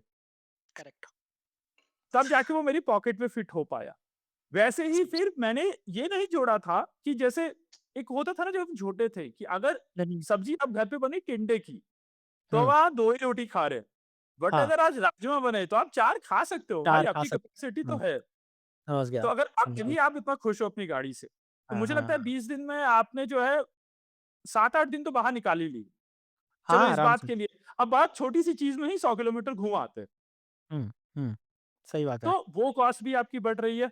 तो हुँ, थोड़ा-सा अगर आप हमें हमारे यूज़र बा जो भी देख रहे हैं, उनको as a first time buyer आप ये बता पाओ कि गाड़ी की कॉस्ट से लेके हुँ, ऊपर और ओवरहेड कितनी कॉस्ट है जो भी जुड़ती है, ताकि एक बंदा जब गाड़ी खरीदने जा रहा है, तो उसे हुँ, एक शोरूम प्राइस देख के ही ना सोच ले कि ये गाड़ी मेरे बजट में फिट हो रही है। समझ गया, समझ गया। Okay, so first of all मैं इसको 2 पार्ट्स में ब्रेक डाउन करूँगा। एक हो गया हमारा फिक्स कॉस्ट और एक हो गया हमारा डायनामिक कॉस्ट। फिक्स कॉस्ट हो गया हमारा जो गाड़ी का कॉस्ट है, जो आपका एक्स शोरूम प्राइस है, क्योंकि वो सबके लिए सेम रहने वाला है। डायनामिक कॉस्ट हो गया गाड़ी के कंपैरिज़न में जो उसके ऊपर के चार्जेज़ आपके लगते हैं। फॉर एग्ज़ाम्पल आरटीओ चार्जेज़ हो गया, इंश्योरेंस का हो गया, टीसीएस तो सबको चलो 1% ही पे करना पड़ेगा, ठीक है? उसके बाद एक्सेसरीज़ हो गई गाड़ी की। तो ये जो चार्जेज़ है ना, ये डायनामिक मैं इसलिए बोल रहा हूँ क्योंकि पहली बात तो आरटीओ की जो कॉस्ट है ना, वो हर स्टेट के, हर सिटी के अलग-अलग है। तो अब मेरा एक फ्रेंड है, वो मुंबई में रहता है। उसने अभी काइलैक ली है 1 हफ्ते पहले। उसके आरटीओ के चार्जेज़ मेरे से ज़्यादा हैं। हुँ, जो मैंने हरियाणा में लिया, उसने मुंबई में ली है। तो वो कॉस्ट तो देखो अलग होगा, हर इंसान का अलग होगा। आप चेक करो कौन से स्टेट में लेते हो, कहाँ की आपको गाड़ी लेनी है। बट जो गाड़ी का एक्स शोरूम प्राइस हो गया, पहला तो वो आपका प्राइस हो गया। अब मेरे केस में मोटा-मोटा मैं अंदाज़े से नंबर लेके चलता हूँ यहाँ पे। लेट्स सपोज़ मेरा 14.5 लाख रुपए का मेरा एक्स शोरूम प्राइस हो गया और उसके ऊपर मेरे को टोटल कॉस्ट पड़ रहा है लेट्स सपोज़ 2 लाख का एक्स्ट्रा पड़ रहा है। अब 2 लाख का अगर हम ब्रेक डाउन करते हैं, तो 2 लाख में आपका मेजर तो हो गया आरटीओ का। ठीक है? उसके बाद आपका आ गया इंश्योरेंस का। अब आरटीओ भी एक ऐसा कॉस्ट है उसमें आप कोई नेगोशिएशन नहीं कर सकते, क्योंकि वो सारा पैसा गवर्नमेंट को जाना है। ना आप गाड़ी के एक्स शोरूम पे कर सकते हैं। हाँ, गाड़ी के एक्स शोरूम पे आप तब कर सकते हो, अगर गाड़ी थोड़ी पुराना मॉडल है। अब जैसे फेसलिफ्ट आती है, फेसलिफ्ट में मोस्टली डीलर्स नहीं देते हैं, क्योंकि उनकी हाइप ही इतनी होती है, वेटिंग इतनी होती है, तो कंपनी डिस्काउंट नहीं देती है। हाँ, अगर मैं अभी कुशाक का फेसलिफ्ट आया है और मैं डीलर को जाके बोलूँ कि मुझे कुशाक 2025 वाला दे दे, तो शायद मुझे वो 2 लाख का डिस्काउंट दे देगा। इवन उसने मुझे ऑफ़र भी किया था, आप कुशाक 2025 ले लो, क्योंकि उनकी पुरानी कुशाक निकल ही नहीं रही थी। उनकी काइलैक बिक रही थी, उनकी नई कुशाक की बुकिंग आ रही थी, बट पुरानी कुशाक नहीं बिक रही थी। अच्छा, अगर मैं आपको एक नंबर बताऊँगा, ये काफ़ी शॉकिंग नंबर होगा आपके लिए, कि पूरे फरवरी मंथ में, पूरे ऑल ओवर इंडिया में कुशाक सिर्फ़ 9 यूनिट बिकी है, 9 NINE सिंगल डिजिट, और उन्होंने मार्च में 2300 यूनिट सेल करी है कुशाक नई की। वाली को शॉक। नई नई क्योंकि नई वाली बिकी ही मार्च में है उनकी। तो जैसे ही उनके जैसे प्राइसेज़ है। 9 यूनिट तो अगले वाले मैं अज़्यूम कर रहा हूँ 2300 में से शायद 5 यूनिट पुरानी रही होगी बट सारी नई ही है। Absolutely, absolutely. तो वही बता रहा हूँ, जो ये मेजर लिफ्ट आया है ना, ये सारा लिफ्ट क्यों आया है? क्योंकि लोगों को वो गाड़ी ये नहीं लुक बहुत खरीदनी अच्छा है। लगा। हाँ, मैं आई विल टेल यू इसका रीज़न भी है, बहुत प्रैक्टिकल रीज़न है। अब मैं अगर कुशाक पुरानी लेता हूँ, वो आई थी 2022 में। बेसिकली मैं 4 हुँ, साल पुरानी गाड़ी ले रहा हूँ, ठीक है, हर साल मॉडल आते हैं, बट गाड़ी तो सेम ही आएगी। तो मैं 4 साल पुरानी बनी हुई गाड़ी ले रहा हूँ। साथ में अगर मैं ये सोचूँ, क्योंकि मेरे पास ना मेरे यूट्यूब चैनल पे एक बंदे का कमेंट आया था ये चीज़, कि मेरे को डेढ़ से 2 लाख रुपए का डिस्काउंट ऑफर हो रहा है, तो मैं पुरानी कुशाक ले लेता हूँ। तो मैं उसको यही चीज़ समझा रहा था, और मैं अपने व्यूअर्स को भी यही चीज़ समझाऊँगा कि अगर आप 15-16 लाख रुपए खर्च करने जा रहे हो, तो आप 1-2 लाख रुपए के लिए आप क्यों 4 साल पुरानी गाड़ी ले रहे हो? क्योंकि जब आप रीसेल करोगे या फिर लॉन्ग टर्म पर्पज़ से आप देखोगे, तो आपका 1-2 लाख रुपए का वहाँ भी तो लॉस हो जाएगा ना। को हुँ। आप 2022 मॉडल की गाड़ी बेचोगे 2030 में जाके, एक आप 2026 मॉडल की गाड़ी बेचोगे, तो क्या डिफरेंस नहीं आएगा प्राइस में? फेसलिफ्ट का आपको अच्छा वैल्यू मिलेगा। तो वो जो डिस्काउंट मिलता है ना, वो कस्टमर का कभी बेनिफिट नहीं होता। कस्टमर को लगता है कि उसको बेनिफिट हो रहा है, अरे मैंने तो डेढ़ 2 लाख रुपए बचा लिए, नहीं, वो डीलर को बेनिफिट होता है, क्योंकि डीलर ने अपनी गाड़ियाँ निकालनी है पुरानी वाली, कंपनी को निकालनी है।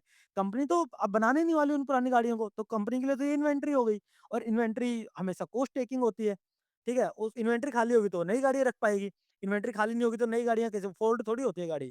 तो इसीलिए वो लोग डिस्काउंट ऑफ़र करते हैं और ये तो वैसे भी इस संसार का रूल है, जो चीज़ डिस्काउंट में बिक रही है ना, उसके पीछे एक रीज़न है, ठीक है? कि वो डिस्काउंट पे क्यों बिक रही है। जिस चीज़ के ऊपर डिस्काउंट नहीं है ना, मतलब उस चीज़ की डिमांड अच्छी है, उस चीज़ में कुछ ना कुछ तो मतलब वो सॉलिड है वो चीज़, इसलिए उस पे कोई डिस्काउंट नहीं दे रहा, ठीक है? पहला रीज़न ये था कि जो कंपनी थी ना, अभी कुशाक पे मैं भूल गया हम किस पॉइंट पे बात कर रहे थे? Total cost of ownership total की कॉस्ट और ओनरशिप प्राइस में, ठीक है, वर्सेस राइट। तो कुशाक का जो नया वेरिएंट आया था और कुशाक का पुराना वेरिएंट आया था, उसमें आपको 1.5 से 2 लाख रुपए में डिफरेंस ज़रूर मिलेगा। बट कस्टमर वो चीज़ चीज़ मोस्ट ऑफ द कस्टमर वो चीज़ चूज़ नहीं करेंगे, क्योंकि वो नई चीज़ ही लेंगे, उतनी पुरानी चीज़ नहीं लेंगे, लॉन्ग टर्म में लॉस होगा। हाँ, ये ले सकते हो कि आप कुशाक की बजाय कंप्लीटली आप काइलैक पे चले जाओगे। फिर अगेन काइलैक पे आप जाओगे तो काइलैक भी अभी कोई फेसलिफ्ट तो आया नहीं है। काइलैक 1-2 साल पुरानी गाड़ी आई थी, तो उसपे आपको डिस्काउंट मिल जाएगा एक शोरूम पे और उसमें मेबी आपको 25 से 30 हज़ार रुपए का तक का डिस्काउंट मिल जाएगा। बट फेसलिफ्ट गाड़ी पे आपको बहुत रेयर होगा कि कोई आपको डीलर डिस्काउंट दे। तो पहली बात हमारा एक्स शोरूम प्राइस हो गया, उसपे कोई डिस्काउंट आपको मिलेगा नहीं इन कंपैरिज़न कि अगर आप कोई नई गाड़ी ले रहे हो। सेकंड आपका हो गया आरटीओ, उसपे भी आपको कोई डिस्काउंट नहीं मिलेगा। तो यहाँ तो आप कितनी भी यूट्यूब पे वीडियोज़ देख लेना, कोई आपको कोई भी ट्रिक बताए वो सब बकवास है। डीलर के सामने जाके बात करो, डीलर मना कर देगा सीधा-सीधा। कोई बोलेगा क्रेडिट कार्ड से पे कर दो, ये कर दो, वो कर दो। क्रेडिट कार्ड से भी पे करने में देखो पहले तो डीलर वैसे ही हिचकिचाते हैं। वो 1.5 से 2% का मार्कअप लेंगे आपसे। फिर आपकी क्रेडिट कार्ड से दिक्कत ये हो जाती है कि क्रेडिट कार्ड से आप ईएमआई नहीं बनवाओगे क्योंकि उसके इंटरेस्ट चार्जेस बहुत ज़्यादा होंगे। या तो आप पूरा डाउन पेमेंट करके आओगे। जितने की गाड़ी है सारा क्रेडिट कार्ड से कर दो, तो जाके आपके अच्छे खासे पॉइंट्स भी गैदर हो जाएँगे। बट आपको करनी अगर ये पर 3-4 उसमें लाख लिमिट रुपए है। होती है ना, मंथली लिमिट है। आप पूरी 20 एब्सोल्युटली। लाख की गाड़ी आपने ले ली, तो 20 लाख के पॉइंट थोड़ी ना आपको क्रेडिट कार्ड कंपनी दे रही है, वो बेवकूफ थोड़ी ना है। अब अब मैं वही बताने वाला था। चलो 1-2 क्रेडिट कार्ड ऐसे हैं जैसे मेरे भाई के पास एक कार्ड है इन्फिनिया का एचडीएफसी का, उसमें उसकी 7 लाख की लिमिट है। अब मैं सोचूँ अगर मेरे को 15 लाख की गाड़ी लेनी है, मैं डीलर को बोल देता हूँ कि मैं 7 लाख की आज कर देता हूँ, 7 लाख की 2 दिन बाद कर देता हूँ। ठीक है? क्योंकि एक साथ तो होगी नहीं क्योंकि अगर मैं पैसे पेमेंट भी डाल दूँगा, रिफ्लेक्ट होने में 24 से 48 घंटे लगते हैं। हुँ। तो चलो डीलर मान भी जाएगा कि कोई बात नहीं, मैं 2 दिन रुक जाऊँगा, आप मेरे को पेमेंट डाल दो। तो उस केस में हो सकती है, बट अगर मेरा कोई ऐसा कस्टमर है जिसको फाइनेंस का ऑफर आ रहा है मे बी 7.5 के इंटरेस्ट रेट पे, तो अब जो समझ पाएगा इस चीज़ को वो समझेगा कि ये कितना बेनिफिट होगा अगर आप 5 साल की वहाँ पे फाइनेंस करवाते हो या 4 साल की करवाते हो, तो जो आपका पैसा आज आप देने वाले हो डीलर को, उस पैसे को अगर आप कंपाउंडिंग में डालोगे और सेम रिटर्न पे भी डालोगे, लेट्स सपोज़ आपने एफडी भी करवा दी, तो आप कैलकुलेट करो 5 साल बाद आपने कितना इंटरेस्ट में पे किया है और कितना आपको इंटरेस्ट गैदर हुआ है, जो पैसे पे है। तो मेरे नज़र में तो ये है कि पैसे का लिक्विडिटी होना बहुत ज़रूरी है अंटिल अनलेस आपके पास बहुत पैसा हो। बट हम यहाँ पे एक एक कॉमन पर्सपेक्टिव लेके बात कर रहे हैं कि हमारी 80% जनता वैसी है जो कुछ जो लोन पे लेगी, परसेंटेज डाउन जो हाँ, लोन कि पे कुछ लेगी। परसेंटेज डाउन पेमेंट करेगी, बाकी लोन पे लेगी। तो उनके लिए मैं स्पेसिफिकली बता रहा हूँ कि क्रेडिट कार्ड या तो आपके पास बहुत ही तगड़ा क्रेडिट कार्ड है जिसकी अच्छी खासी लिमिट है, लेकिन अगर वैसा नहीं है, तो डीलर आपसे 1.5 से 2% एक्स्ट्रा लेगा और आपकी जो वैल्यू बैक बनेगी वो उतनी ही बनेगी। आधा परसेंट ज़्यादा बन जाएगी, बट उसमें भी बहुत झंझट है। ठीक है? तो क्रेडिट कार्ड अभी के लिए मैं डिस्कार्ड कर रहा हूँ क्रेडिट कार्ड को कि उससे हम कोई डिस्काउंट नहीं कर रहे, मतलब सेव नहीं कर रहे। मैक्सिमम आपने ज़्यादा बनियागिरी दिखा के कर भी लिया, 4-5 हज़ार रुपए का बेनिफिट एक्स्ट्रा पड़ जाएगा, कोई बात नहीं। तो एक्स शोरूम हो गया, आरटीओ हो गया, टीसीएस हो गया। टीसीएस होता है 1% जो चार्ज कटता है वो आपका बाद में आपको रिटर्न मिल जाता है, जब आप अपनी आईटीआर वगैरह फाइल करोगे। लेकिन गाड़ी लेते समय आपको वो देना है। तो मेरे केस में वो लगभग 14-15 हज़ार के आसपास गया था जो बाद में मैं क्लेम कर लूँगा। इवन आप अगर इंडिया से बाहर घूमने जाते हो उसमें भी टीसीएस वगैरह आपका पड़ता है, जो आपको रिटर्न मिल जाता है बाद में। ये तो हो गए हमारे फिक्स कॉस्ट। अब आ गए हमारे डायनामिक कॉस्ट। अब डायनामिक कॉस्ट में सबसे बड़ा हो गया इंश्योरेंस का। अब इंश्योरेंस को लेके ना मार्केट पूरी डिवाइडेड है। आधी जनता बोलेगी भाई मैं तो डीलर से इंश्योरेंस ही नहीं लूँगा, मैं तो लूँगा बाहर से, क्योंकि उनको ये लगता है कि डीलर तो लूट लेगा। बट हमेशा ऐसा ट्रू नहीं होता। ऑब्वियसली डीलर लूटता है बहुत केसेस में, बट ये आपकी अवेयरनेस पे है। आपको कितना आइडिया है इंश्योरेंस का? आप एक कोटेशन लो, बाहर से भी ले लो, डीलर से भी ले लो, कंपेयर करो कोटेशंस को और उसके बाद डीलर को बोलो मैच कर दे। डीलर से डिस्काउंट माँगो, नेगोशिएट करो। और यहाँ पे मैं एक चीज़ दोबारा like I will try to reiterate this कि आप गाड़ी लेने से पहले आप गाड़ी के बारे में अच्छे से जानो। उसकी कॉस्ट को पढ़ो, ब्रेकडाउन देखो, उसके फीचर्स को देखो, तभी आप अच्छे से नेगोशिएट कर पाओगे, अदरवाइज़ नहीं कर पाओगे क्योंकि डीलर को भी लगेगा अबे इसको कुछ ज़्यादा पता भी नहीं, इसको तो बाल्टी में उतारूँगा तो उतार दूँगा। तो इंश्योरेंस में आप डिस्काउंट ले सकते हो, मैंने लिया था। मैंने मैं ये नहीं बताऊँगा कि मैंने कितने का इंश्योरेंस मेरे को ऑफ़र किया था, कितने का लिया, बट मैं डिस्काउंटिंग टर्म्स में मैंने लगभग 15,000 का डिस्काउंट लिया था। नाइस, इंश्योरेंस पे, ठीक है?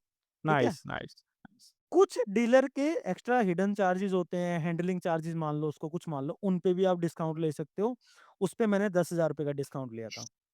तो मोस्ट ऑफ द पीपल जो फेसलिफ्ट गाड़ी लेते हैं वो विदाउट डिस्काउंट लेते हैं, बट मैंने फेसलिफ्ट गाड़ी पे भी लगभग ₹25,000 तक का डिस्काउंट लिया हुआ है, सारी चीज़ें मिला के। एक और सबसे बड़ा डिस्काउंट यहाँ पे आपको मिलता है वो है कॉर्पोरेट डिस्काउंट। अब कॉर्पोरेट डिस्काउंट सबके लिए वैलिड नहीं होता। पहले तो ये गवर्नमेंट एम्प्लॉयी के लिए वैलिड होता है। सेकेंडली अगर कोई प्राइवेट एम्प्लॉयी है तो उसकी कंपनी पे डिपेंड करेगा। उसकी कंपनी कितने साल से एग्जिस्टेड है इंडिया में और उस बंदे का जॉब में क्या लेवल है, क्या वो एलिजिबल है उन चीज़ों के लिए।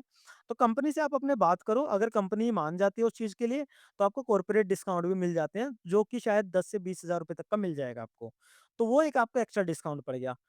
लास्ट एक सबसे बड़ा डिस्काउंट जो आप ले सकते हो, वो है बिज़नेस डिस्काउंट। बट अगेन इसमें बहुत सारे कॉम्प्लिकेशन है, आपको गाड़ी दिखानी पड़ेगी कि आप बिज़नेस पर्पज़ के लिए यूज़ कर रहे हो। नंबर प्लेट भी पता नहीं कॉमर्शियल नहीं आएगी, आएगी नॉर्मली व्हाइट नंबर प्लेट ही आएगी।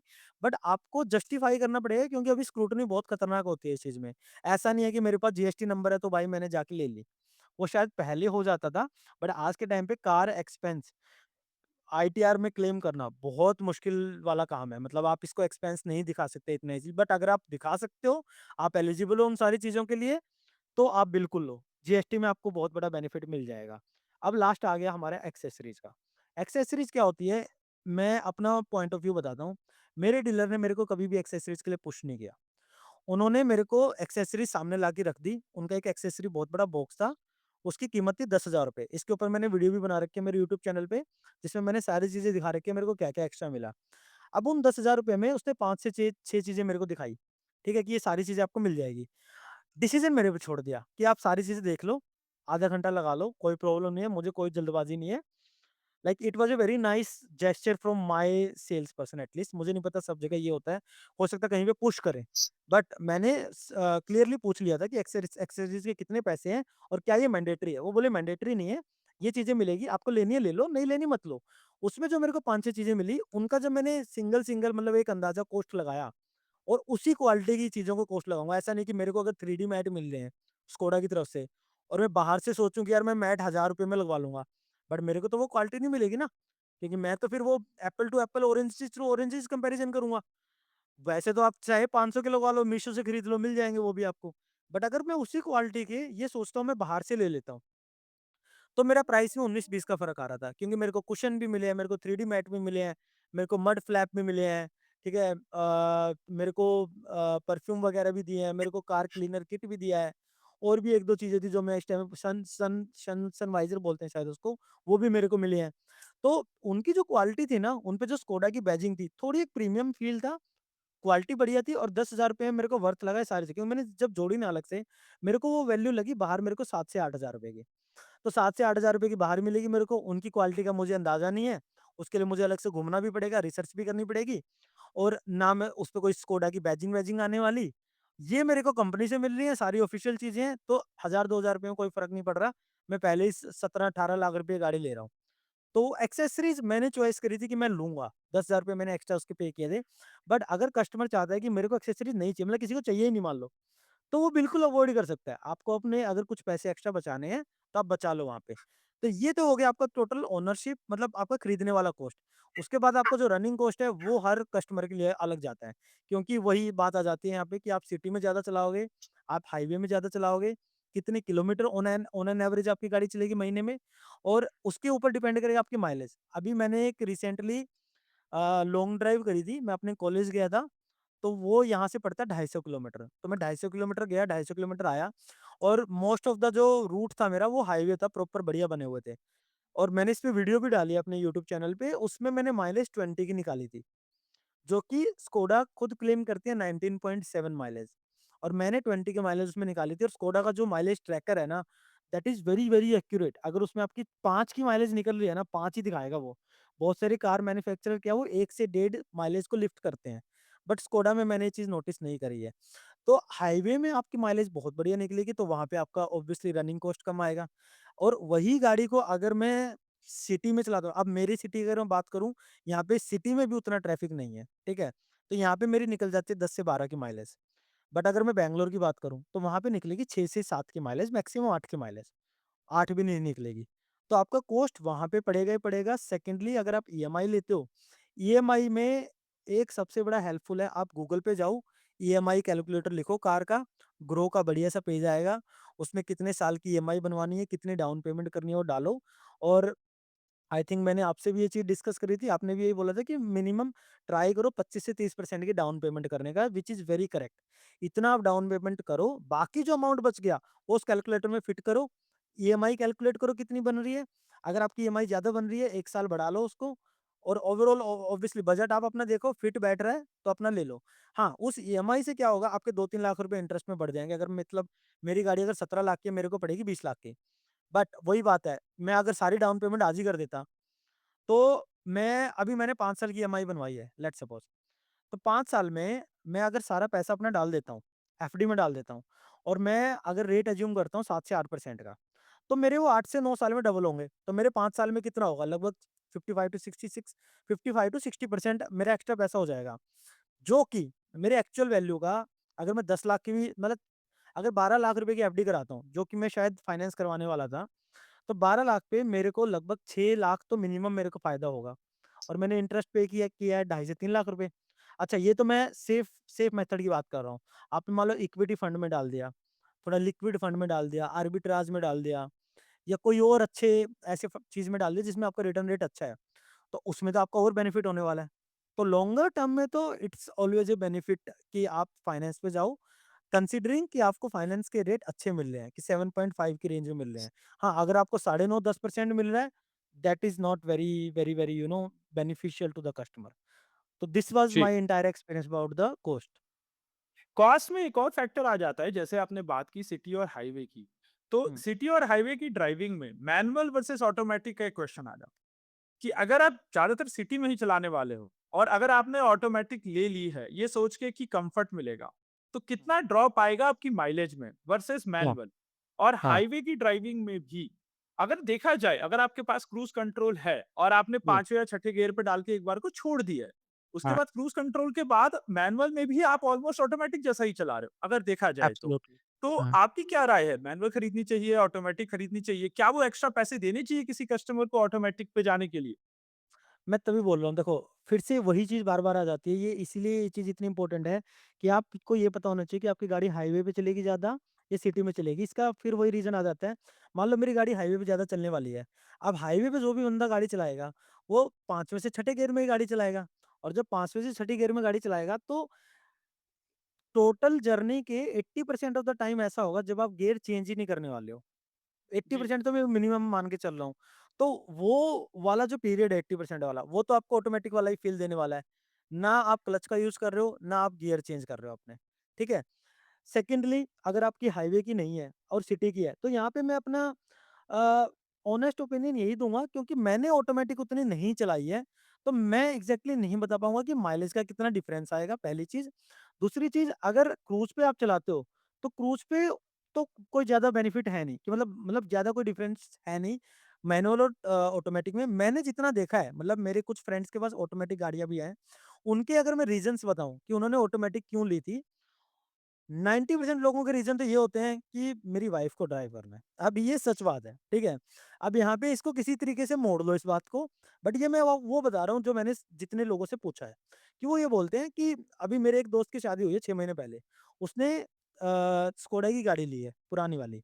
तो उसने बोला कि मेरे को ऑटोमैटिक इसीलिए लेनी है क्योंकि मेरी वाइफ़ चाहती है कि मैं भी ड्राइव करूँ, और उसको गाड़ी चलानी नहीं आती है। अब मैंने उसको रिसेंटली सिखाया है, लेकिन उसका मैनुअल पे उतना कंट्रोल नहीं है, उतना कॉन्फिडेंस नहीं है, but she is still insisting कि मेरे को गाड़ी चलानी है।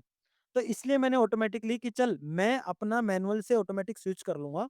1 महीना लगेगा, 15 दिन लगेंगे, बट वो भी चला पाएगी, क्योंकि ऑटोमैटिक गाड़ी चलाना इज़ वेरी ईज़ी, क्योंकि उसमें कोई गाड़ी है, ऑब्वियसली बैलेंस का कोई काम नहीं है। आपको रोड सेंस तो बिल्कुल होनी चाहिए, आपके रिफ्लेक्सेस बढ़िया होने चाहिए, but comparison to manual automatic ज़्यादा कम्फर्ट आपको देती है, क्योंकि आपके पैर उतने काम नहीं करते। लेकिन एक ड्रॉबैक भी है इस चीज़ का, ड्राइवर उतना अलर्ट नहीं रहता ऑटोमैटिक ड्राइविंग में, क्योंकि आपके सारे बॉडी पार्ट्स काम नहीं करते। अब मैनुअल में क्या आपका हाथ भी काम कर रहा है, आपके पैर भी काम कर रहे हैं। तो मेरे पॉइंट ऑफ व्यू से मैं शायद इस चीज़ में गलत भी हो सकता हूँ, क्योंकि मेरा उतना एक्सपीरियंस है नहीं ऑटोमैटिक चलाने का। इसलिए मैं दूसरों की बात सुन के वो ये चीज़ बता रहा हूँ कि ऑटोमैटिक में थोड़ा-सा अलर्टनेस का इश्यू आता है, स्पेशली रात के टाइम पे, कि अगर आपकी गाड़ी रात में चल रही है, तो आप थोड़ा-सा रिलैक्स फ़ील कर सकते हो और उसकी वज़ह से आप शायद दिक्कत में मैं आ सकते यहाँ हो। पे एक चीज़ ऐड करना चाहूँगा। हुँ। मुझे ऐसा लगता है ऑटोमैटिक जो मैंने 2-4 बार चलाई है, क्योंकि आपका वन पार्ट ऑफ बॉडी एकदम स्टैटिक हो चुका है, वो कुछ कर नहीं रहा है। और जनरली आप राइट हैंड से चला रहे हो और अपना राइट फुट ही यूज़ कर रहे हो ब्रेक और एक्सेलेरेटर के बीच में, हुँ, हुँ। तो मैंने कुछ लोगों को देखा भी है रोड पे, वो लेफ्ट हैंड से हाँ, फ़ोन चलाने लगते हैं, और ये इश्यू आज के टाइम पे इंडिया में बहुत ज़्यादा है। ट्रक्स वग़ैरह बहुत के ज़्यादा। ड्राइवर भी करते हैं। ट्रक्स के ड्राइवर, ऑटो ड्राइवर सारे एक हाथ में उनके फ़ोन होता है, और ये एक्सीडेंट का और बहुत बड़ा इस कारण चीज़ है। की वज़ह से आपका ध्यान रोड पे है ही नहीं। आपका ध्यान आपके फ़ोन पे है और क्योंकि आपको दूसरा हाथ यूज़ ही नहीं करना पड़ रहा। मैं मैनुअल ये चलाता हूँ। मेरे तो चारों हुँ, लिम्ब यूज़ हो रहे हैं हर टाइम पे। हुँ, तो मेरे पास वो लिबर्टी नहीं है कि वो फ़ोन चलाऊँ। But hmm. ऑटोमैटिक वाले बहुत सारे ड्राइवर फ़ोन चलाते हुए ही गाड़ी चला लेते हैं। ये और बहुत खुदा ना अच्छा पॉइंट है। खास्ता कुछ हो जाए, हाँ, हाँ। तो फिर उसके बाद आप क्या कर सकते हो? तो मुझे again I am not against automatic. हाँ, हाँ, हाँ, हाँ, हाँ। इवन मैं बैंगलोर में रहता हूँ, यहाँ के ट्रैफिक को देखते हुए मैं भी कंसीडर कर रहा हूँ ऑटोमैटिक लेने का हाँ। After a point in time. पर ये एक ऐसी चीज़ है जो आपने भी कहा और मुझे भी ऐसा लगता है कि ये चीज़ हमेशा सोचनी चाहिए कि जो आपको कम्फर्ट मिल रहा है, वो आपको फ़ायदा दे रहा है या वो आपको और स्लो कर रहा है या वो आपको किसी तरह से नुकसान पहुँचा रा जा रहा है। हुँ, इससे बढ़ते हुए मुझे 2 चीज़ें आपके साथ और कवर करनी थी। हुँ। एक है हिडन कॉस्ट या ए एक एक हिडन इश्यूज़। चीज़ एक चीज़ में मैं आपको इंटरप्ट करना चाहता हूँ। एक चीज़ हम शायद यहाँ पे मिस कर गए हैं बोलना, ऑटोमैटिक उन लोगों के लिए ज़्यादा बढ़िया है, जो फर्स्ट टाइम ड्राइवर है, उन्होंने पहले कभी गाड़ी नहीं चलाई है। वो कस्टमर ज़्यादा ऑटोमैटिक पे जाते हैं, जितना मैंने नोटिस किया है, क्योंकि उनका मैनुअल का कोई प्रायर एक्सपीरियंस ही नहीं है। और जिन लोगों का मैनुअल का प्रायर एक्सपीरियंस होता है ना, उनका हमेशा इंक्लिनेशन हमेशा मैनुअल की तरफ ही रहता है। वो ऑटोमैटिक पे उतना शिफ्ट नहीं होना चाहते। मैं खुद की भी बात कर रहा हूँ। अब मैंने मैनुअल चलाई हुई है, मेरे को ऑटोमैटिक में मज़ा ही नहीं आता। मैंने चलाई है, ऐसा नहीं है मैंने चलाई नहीं है। दोस्तों की चलाई है या फिर टेस्ट ड्राइव में भी मैंने एक बार चलाई थी, बट मेरे को नहीं मज़ा आया। तो ये चीज़ मैंने नोटिस करी है कि जो मैनुअल पहले चला चुके हैं, वो नहीं जाते ऑटोमैटिक पे, बट जिन्होंने कभी गाड़ी नहीं चलाई, चाहे वो मेल हो, फीमेल हो, कोई भी हो, वो थोड़ा ऑटोमैटिक की तरफ ज़्यादा जाते हैं। जी, बात बिल्कुल सही है। वेज नॉन-वेज वाले वेज खा सकते हैं। हाँ। वेज वालों के लिए थोड़ा मुश्किल हो जाता है नॉन-वेज खा वो पाना। वही वाला इश्यू है। इवन मैनुअल वाले अगर जब ऑटोमैटिक में जाते भी हैं ना, उनको दिक्कत आती है। अरे उनको बहुत! उनको उनको बहुत प्रॉब्लम होती है, क्योंकि उनका हाथ जाता है एक तो। एक एक वो बैक ना पैर भी, पैर आपका पैर भी, आपका पैर लेफ्ट का भी। हाँ, पैर का कोऑर्डिनेशन कभी नहीं बन पाता उनका। वो जी, उल्टा उनको बिल्कुल। डर लगता है कि मैं गलत चीज़ दबा दूँगा। मेरे को कई बार ऐसा लगता है ऑटोमैटिक चलाते हुए कि दोनों पैरों से ब्रेक और एक्सीलरेटर दोनों दबा दूँगा। हुँ, हुँ, और हुँ, हुँ। वो एक जोक तो नहीं था जो इंस्टाग्राम पे चलता था कि आपका स्क्रीनशॉट खिंच जाएगा उस टाइम पे। स्क्रीनशॉट खींच जाएगा। वही है कि एक्चुअली क्या है, मैनुअल वालों को 1-2 महीना लगेगा, अगर उन्होंने ऑटोमैटिक ले ली ना, तो 1-2 महीना लगेगा उनको आदत डालने में। हाँ, बट अगर किसी ने पहले चलाई नहीं है मैनुअल, फिर तो ऑटोमैटिक लो उनके लिए बढ़िया है, बेस्ट गाड़ी है फिर तो। जी, बट अब जैसे कार कंपनीज़ आगे बढ़ रही है ना, इन फ्यूचर में मुझे लगता नहीं है कि बहुत सारी कंपनियाँ मैनुअल सपोर्ट करेंगी। सो एक्चुअली ऐसा हो रहा है। स्कोडा भी अपने ऑटोमैटिक पे ज़्यादा पुश कर रहे हैं। उनके ऑल्दो प्राइसिंग ऑटोमैटिक के 1 लाख ज़्यादा ऑब्वियसली होंगे ही, बट उनके ऑटोमैटिक सेम वेरिएंट में मैनुअल से ज़्यादा फीचर हैं। तो हाँ वो जी। भी पुश कर रहे हैं कि हम ऑटोमैटिक पे जाएँ, और स्कोडा की गाड़ियों में एक चीज़ हो रहा है, पुराने ओनर्स की तो ज़्यादा कंप्लेंट है ये चीज़, उनके ना क्लच वगैरह थोड़े स्टिफ रहते हैं। इवन मेरी गाड़ी में भी कंपैरिज़न टू मारुति-वारुति तो स्टिफ है। बट मेरे को स्टार्टिंग में ज़्यादा स्टिफ लग रहे थे। अभी क्या है, ये भी हो सकता है मुझे आदत लग गई हो, या क्योंकि डीलर ने भी मुझे ये चीज़ बोली थी कि नई गाड़ी का होता है थोड़ा, आप 500-700 किलोमीटर चलाते हो तो ज़्यादा मतलब सॉफ्ट तरीके से वो काम करता है। एक एग्ज़ाम्पल देना चाहूँगा यहाँ पे, तो मेरे हुँ, दोस्त हुँ। के पास पोलो है, हुँ, पुरानी वाली, हुँ। 2008-2009 वाली पोलो, है ना? हुँ, हुँ। उसका क्लच स्टिफ नहीं था, उसका हुँ। क्लच ट्रक जितना हार्ड है, अच्छा। ठीक है? तो मैं हुँ, पौंडीचेरी से बैंगलोर आ रहा था और आधे रास्ते मैंने चलाई थी, तो आप ये मान लो कि आते हुए मतलब आधे में उसने चला ली थी पौंडीचेरी शुरू करने के बाद और उसके बाद मैंने आधी चलाई थी, तो 300 किलोमीटर में 150-200 मैंने चलाई होगी। हुँ। तो मैं पहुँचा उसके अपार्टमेंट में, मैंने उसकी गाड़ी खड़ी की, मैं निकला, वहाँ पे मेरी गाड़ी खड़ी थी और उस टाइम मेरे हुँ। पास नेक्सन हुआ करती थी। मैं आके अपनी नेक्सा में बैठा, मैंने क्लच के ऊपर पैर रखा, ठक! अब वो हाँ, सीधा फ्लोर पे, क्योंकि मेरे पैर ऐसा को आदत है भी उतना। अभी मैं एक एक चीज़ जो अभी कभी टेस्ट करना, कि हाँ, अपनी स्कोडा लाना, खड़ी करना और बलिनो निकाल लेना। हाँ, हो तुम हुआ है अगर मेरे आते हो, साथ। तुम उठा ही नहीं पाओगे अपना पैर, I know, I know, I know, क्योंकि हुआ है तुम्हें मेरे साथ। इतना प्रेस करने की आदत पड़ जाती है उस पे। मैंने जिस दिन पोशाक ली थी, मुझे 2 दिन बाद मुझे अभी भी याद है मैं अपनी वाइफ़ को बोला था, मैं दोबारा जिम जॉइन करूँगा सिर्फ़ और सिर्फ़ लेग्स की एक्सरसाइज़ करने के लिए क्योंकि ये तो बहुत ज़रूरत पड़ने वाली है। बट हाँ, ये मैं बोलूँगा कि जो पुरानी कुशाक और काइलैक है ना, उनमें तो ये इश्यू ज़्यादा है, ठीक है? उनके क्लच हार्ड हैं, नए वालों में उन्होंने लेकिन कंपैरेटिवली उनका बेटर किया है। रिस्पॉन्स बहुत अच्छा है। जैसे ना कुछ ना हाँ, गिव होता है। हुँ, टाटा में, महिंद्रा में ना आपको थोड़ा क्लच छोड़ने पे कुछ नहीं होता, बट आपको कुछ थोड़ा नहीं होता। और छोड़ना पड़ता है। उसमें ना जर्क आता है। कुशाक हुँ। में या पोलो वगैरह में ना थोड़ा-सा छोड़ो, वो उठा देती है गाड़ी। इनके क्या है स्कोडा की डीप जाते हैं, तो उसकी वजह से हाँ। डीप डीप में प्रॉब्लम हो जाती है क्योंकि आपका पंजा खींचता है फिर वहाँ पे, ठीक है? तो लेकिन ये है कि वही बात है फिर अब बहुत सारे लोग यहाँ पे ये बोलते हैं कि ये इसलिए किया जाता है कि वो ऑटोमेटिक भी किया। अब मुझे नहीं पता कार मैन्युफैक्चरर क्या चाह रहा है? क्या वो एक्चुअल में ऑटोमेटिक के लिए पुश करना चाह रहा है? बट ठीक है, मेरे को अभी बताऊँ ना, अभी मेरे को तकलीफ नहीं आ रही। अभी मेरे को ना गियर में तकलीफ आ रही, ना मेरे को क्लच में आ रही। स्टार्टिंग के 1 हफ्ता आई थी, क्योंकि ये रीज़न ये हो सकता है क्योंकि मैं पहले बलिनो चला रहा था, फिर मैंने इस पे शिफ्ट किया, अब नहीं मुझे लगता वो चीज़। ओके। हुँ, एक कहा जाता है पियानो कर्स, कि हुँ, जब आप नया कुछ खरीदते हो ना, जो उसपे पहला स्क्रैच लगता है, तो दिल हुँ, से टूट जाता है। तो हाँ। जब आपने खरीदी, चमचमाती हुई आपको गाड़ी शोरूम में मिली और अभी तक कोई स्क्रैच लगा है क्या? हाँ, ये एक्चुअली बहुत एक माइनर सा स्क्रैच है और इस पे भी मेरे वो हो गया, रोना आ गया था मेरा तो। तो सीन क्या हुआ था, मेरे घर के 3 घर छोड़ के एक प्लॉट है, खाली पड़ा है वो। वहाँ पे कुछ लोग रहते हैं, कुछ 2-3 मज़दूर रहते हैं वहाँ पे। तो मैंने एक दिन गाड़ी अपनी वहाँ खड़ी कर दी थी, ठीक है? अ, उनकी परमिशन लेके कि मैं क्योंकि मैं अपनी गाड़ी ना यहाँ से 1 किलोमीटर दूर मेरे पापा का ऑफ़िस है, वहाँ खड़ी करता हूँ। मेरे घर में पार्किंग की जगह नहीं है और गली में मैं करना नहीं चाह रहा कि कुत्ते-वुत्ते या कोई भी रात में सेफ्टी पॉइंट ऑफ व्यू से सही नहीं होगा। तो जब मैंने उस दिन एक रात वहाँ पे खड़ी करी ना, अब मुझे नहीं पता वो चीज़ उन लोगों ने करी है या फिर वो चीज़ वैसे ही उस दिन पता नहीं खो गई है किसी चीज़ से।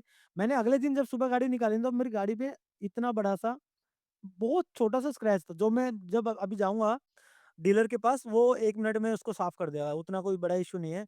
बट वो हाँ, वो फर्स्ट टाइम वाला वो चीज़ मेरे साथ हो चुकी है, जो आप पियानो वाला बोल रहे हो ना, तो बुरा बहुत लगता है। बट हाँ, फिर ठीक है, एक टाइम के बाद ना आपको इन चीज़ों की आदत लग जाएगी, क्योंकि मशीन है, मशीन में रोड पे चल रही है, कुछ ना कुछ होगा आपके साथ। ऐप एक्सपीरियंस आपका अच्छा रहा है अभी तक, जो इन्होंने ऐप बना के दी है? ऐप का मैं बता रहा हूँ, मेरा एक्सपीरियंस अभी तक 10 ऑन 10 रहा है। मैं सही बहुत बताऊँ ना, बढ़िया। अभी अभी तक मैंने जितनी गाड़ियाँ चलाई है, मैंने कभी गाड़ियों की कोई ऐप नहीं यूज़ करी थी, कोई भी नहीं करी थी। ना मुझे पता कि मारुति की, टाटा की कोई ऐप आती भी है, नहीं आती है। आती होंगी तो मैंने तो कभी नहीं यूज़ करी। मेरे को स्कोडा की पता थी कि ऐप आती है और उसमें मोस्टली मेरे को लोगों ने ये बताया था कि स्कोडा की एप्लीकेशन में क्या है, सर्विस वगैरह आपको शेड्यूल करवानी है, ये सब चीज़ें तो स्मूथली हो जाता है। इवन आप कस्टमर केयर वगैरह रीच आउट करो तो इसलिए डाल लें। बट उसमें मेरे को टेलीमैटिक्स का जो फीचर मिला ना, वो मुझे नहीं पता था। वो मैंने खुद से एक्सप्लोर किया, जबकि मैं टेलीमैटिक्स उसमें जब मैं एक्टिवेट करने गया ना, तो ये शायद ये this is a very important point for all the new viewers, all the first time buyers of the car, कि जब अपनी गाड़ी का आप एप्लीकेशन में जाते हो, टेलीमैटिक्स को एक्टिव करते हो और अगर आपका टेलीमैटिक्स वहाँ पे गाड़ी का एक्टिव नहीं है, तो उसका रीज़न ये होगा मोस्ट प्रोबब्ली कि आपके डीलर ने आपका जो व्हीकल नंबर है, वीआईएन नंबर बोलते हैं उसको, वो कंपनी को भेजा नहीं है, वो एक्टिवेट नहीं करवाया है। तो अगर आपके टेलीमैटिक्स सेक्शन नहीं शो करता है, तो आप अपने डीलर को बोलो या फिर स्कोडा की हेल्पलाइन या कोई भी कंपनी का जो हेल्पलाइन है, उसको कॉल करके बोल दो कि मेरा एक्टिव नहीं है, वो 2 से 3 दिन में आपको एक्टिव कर देंगे। नाउ जैसे ही मेरा वो एक्टिव हुआ ना, मतलब मेरे को जो डैशबोर्ड मिला है एप्लीकेशन के अंदर, रणधीर वाह! मैं आपको वो इतना ज़बरदस्त है, मैं आपको बताता हूँ। अब यहाँ पे मैं बैठा हूँ, अब उसके अंदर मैं जाऊँगा, सबसे बड़ा फीचर तो ये है कि मेरे को दिखा रहा है मैं यहाँ बैठा हूँ, मेरी गाड़ी यहाँ खड़ी है। मेरी गाड़ी पार्क्ड मोड में है, मेरी गाड़ी जैसे ही ड्राइविंग मोड में आएगी मेरे को अलर्ट आ जाएगा। मेरी गाड़ी एक जियो फेंसिंग आता है, आपको पता होगा। जियो फेंसिंग और टाइम फेंसिंग रहता है कि आपको एक वर्चुअल बाउंड्री क्रिएट कर दिया अपनी कार के चारों ओर। एप्लीकेशन में वो आपके कोऑर्डिनेट्स वगैरह, आपका रेडियस उठाता है और उसके बेसिस पे आपकी गाड़ी अगर आपकी फेंसिंग क्रॉस करेगी, तो आपको अलर्ट बज जाएगा, सायरन बज जाएगा। तो सेफ्टी पॉइंट ऑफ व्यू से बहुत ही एक्सीलेंट चीज़ मुझे लगी। जियो फेंसिंग, टाइम फेंसिंग हो गया, मैप का हो गया। दूसरा क्या है, आप गाड़ी अब कितनी भी चलाओगे ना, आपकी रोज़ाना हिस्ट्री आपकी एप्लीकेशन में फीड हो जाएगी। तो आपने वाह! टोटल कितने ट्रिप्स किए, अभी जैसे मैंने टेलीमेटिक्स ऑन करवाए थे 3 से 4 दिन पहले, तो अभी तो मैंने 2-3 ही ट्रिप किए हैं, वो भी आस-पास के। मेरा उसमें दिखाता है कि आज के आपके टोटल ट्रिप कितने रहे, वीक के कितने रहे, मंथ के कितने रहे, ओवरऑल कितने रहे, हर ट्रिप पे कितने किलोमीटर चले हम, हर ट्रिप का क्या रूट रहा, हर ट्रिप पे आपने कितनी बार हार्ड ब्रेक मारे हैं, हर ट्रिप पे आपने कितनी बार क्लच को गलत तरीके से छोड़ा है, हर ट्रिप पे आपने कितनी बार गाड़ी को जब मोड़ा है ना, तो आपने गलत तरीके से मोड़ा है, कि आपकी कॉर्नरिंग जो एंगलिंग है, वो गलत रही है। और इस तरीके के कई मैट्रिक्स हैं वहाँ पे। और वो काउंट होते हैं, एक्चुअल में काउंट होते हैं। मतलब अगर अगर आपने एकदम से गलत ब्रेक मार दिए, हार्ड ब्रेक मार दिए, तो आपका उसमें काउंट बढ़ जाएगा। तो आप ये ट्रैक कर सकते हो कि 2 महीने बाद, 3 महीने जब आप एप्लीकेशन खोल रहे हो ना, एक ड्राइवर ऐसा देख सकता है कि मैं क्या गलती कर रहा हूँ, क्या मुझे इम्प्रूव करना है, कहाँ मेरी गाड़ी डिटेरिएट हो रही है, इंजन पे क्या लोड पड़ रहा है, ट्रिप्स मैंने कितनी करी, मेरी एवरेज रनिंग कितनी है, मेरा एवरेज माइलेज कितना आया है, मेरी गाड़ी में फ्यूल कितना, वो तक दिखाता है एप्लीकेशन में। ठीक है? आपके आपकी गाड़ी कहाँ खड़ी है, obviously safety point of view से जैसे मैंने बता दिया कि कितना इम्पोर्टेंट है कि जियो फेंसिंग हो गई आपकी। आपको कोई कैमरा-वैमरा लगाने की ज़रूरत नहीं है। एसी ऑन हो पाता है इसमें ऐप से? एप्लीकेशन से? नहीं, एप्लीकेशन से अच्छा, नहीं होगा। आपका क्या है ना, कारप्ले होता है, ठीक है? वायरलेस कारप्ले है। जैसे ही आप गाड़ी में बैठोगे, आपके ब आपका आपका तशरीफ़ सीट पे रखने से पहले आपकी गाड़ी का कारप्ले कनेक्ट हो जाता है, ठीक है? जैसे ही वो कनेक्ट हुआ, आपका पूरा डैशबोर्ड पे बढ़िया-सा नेविगेशन वगैरह सारे जो भी विजेट आपने सेट किए हैं, वो सारे विजेट आ जाएँगे आपके स्क्रीन पे। और वो पहले मेरे को बोलता है गाड़ी में बैठते ही, वेलकम टू स्कोडा एयरलाइंस, ठीक है? जो मैंने सेट किया हुआ वॉव! है। ये कंपनी की तरफ से वेलकम मैसेज नहीं है। इवन जितने भी कार ओनर्स हैं, जिसकी भी गाड़ी में कारप्ले चलता है, ये अपना एक वेलकम मैसेज वहाँ पे कस्टमाइज़ करके सेट कर सकते हैं। बहुत लोगों को पता ही नहीं है कि ऐसा नहीं कि कंपनी दे रही है तो ही बोलेगा, नहीं। आप सेट कर दो कारप्ले में, वो ये भी बोलेगा कि welcome Randhir, welcome to your car, जो भी आपको बुलवाना है ना, मतलब कुछ भी आप उससे बुलवाओ, फीमेल वॉइस में, मेल वॉइस में। तो मैं जैसे ही मेरा कारप्ले कनेक्ट होता है, पहले मेरे को बोलता है वेलकम टू स्कोडा एयरलाइंस। उसके बाद आपका उसमें इनबिल्ट सिरी भी है, उसका इनबिल्ट वॉइस असिस्टेंस भी है कार का। तो मैं गाड़ी चलाते वक़्त ना, मुझे कुछ नहीं करना, मुझे सिर्फ़ ये बोलना है, hey Skoda do this, hey Siri do that, hey Skoda मेरे को मतलब हे सिरी सेंड मैसेज। जो सिरी के काम है सिरी कर देगी, स्कोडा वाले काम स्कोडा कर देगी। एसी का टेम्परेचर मुझे चलती गाड़ी में कम करवाना है, मैं बोल के करवा लूँगा। उसका फैन स्पीड कम करवाना है, इंक्रीज़ करवाना है, म्यूज़िक कम करना है, सारे काम हो जाएँगे आपके उसमें। बट हाँ, बहुत बढ़िया। यहाँ से मैं अपनी फ़ोन की एप्लीकेशन से एसी उसमें नहीं कसता। तो ओवरऑल जो मेरा एप्लीकेशन का एक्सपीरियंस है, that is 10 on 10 till now. अब मुझे नहीं पता बाकी मैन्युफैक्चरर के एप्लीकेशन कैसे हैं, बट ये मेरा नहीं, एक्सपीरियंस। गाड़ियों में देते हैं कि आप कहीं से भी एसी ऑन कर सकते हो।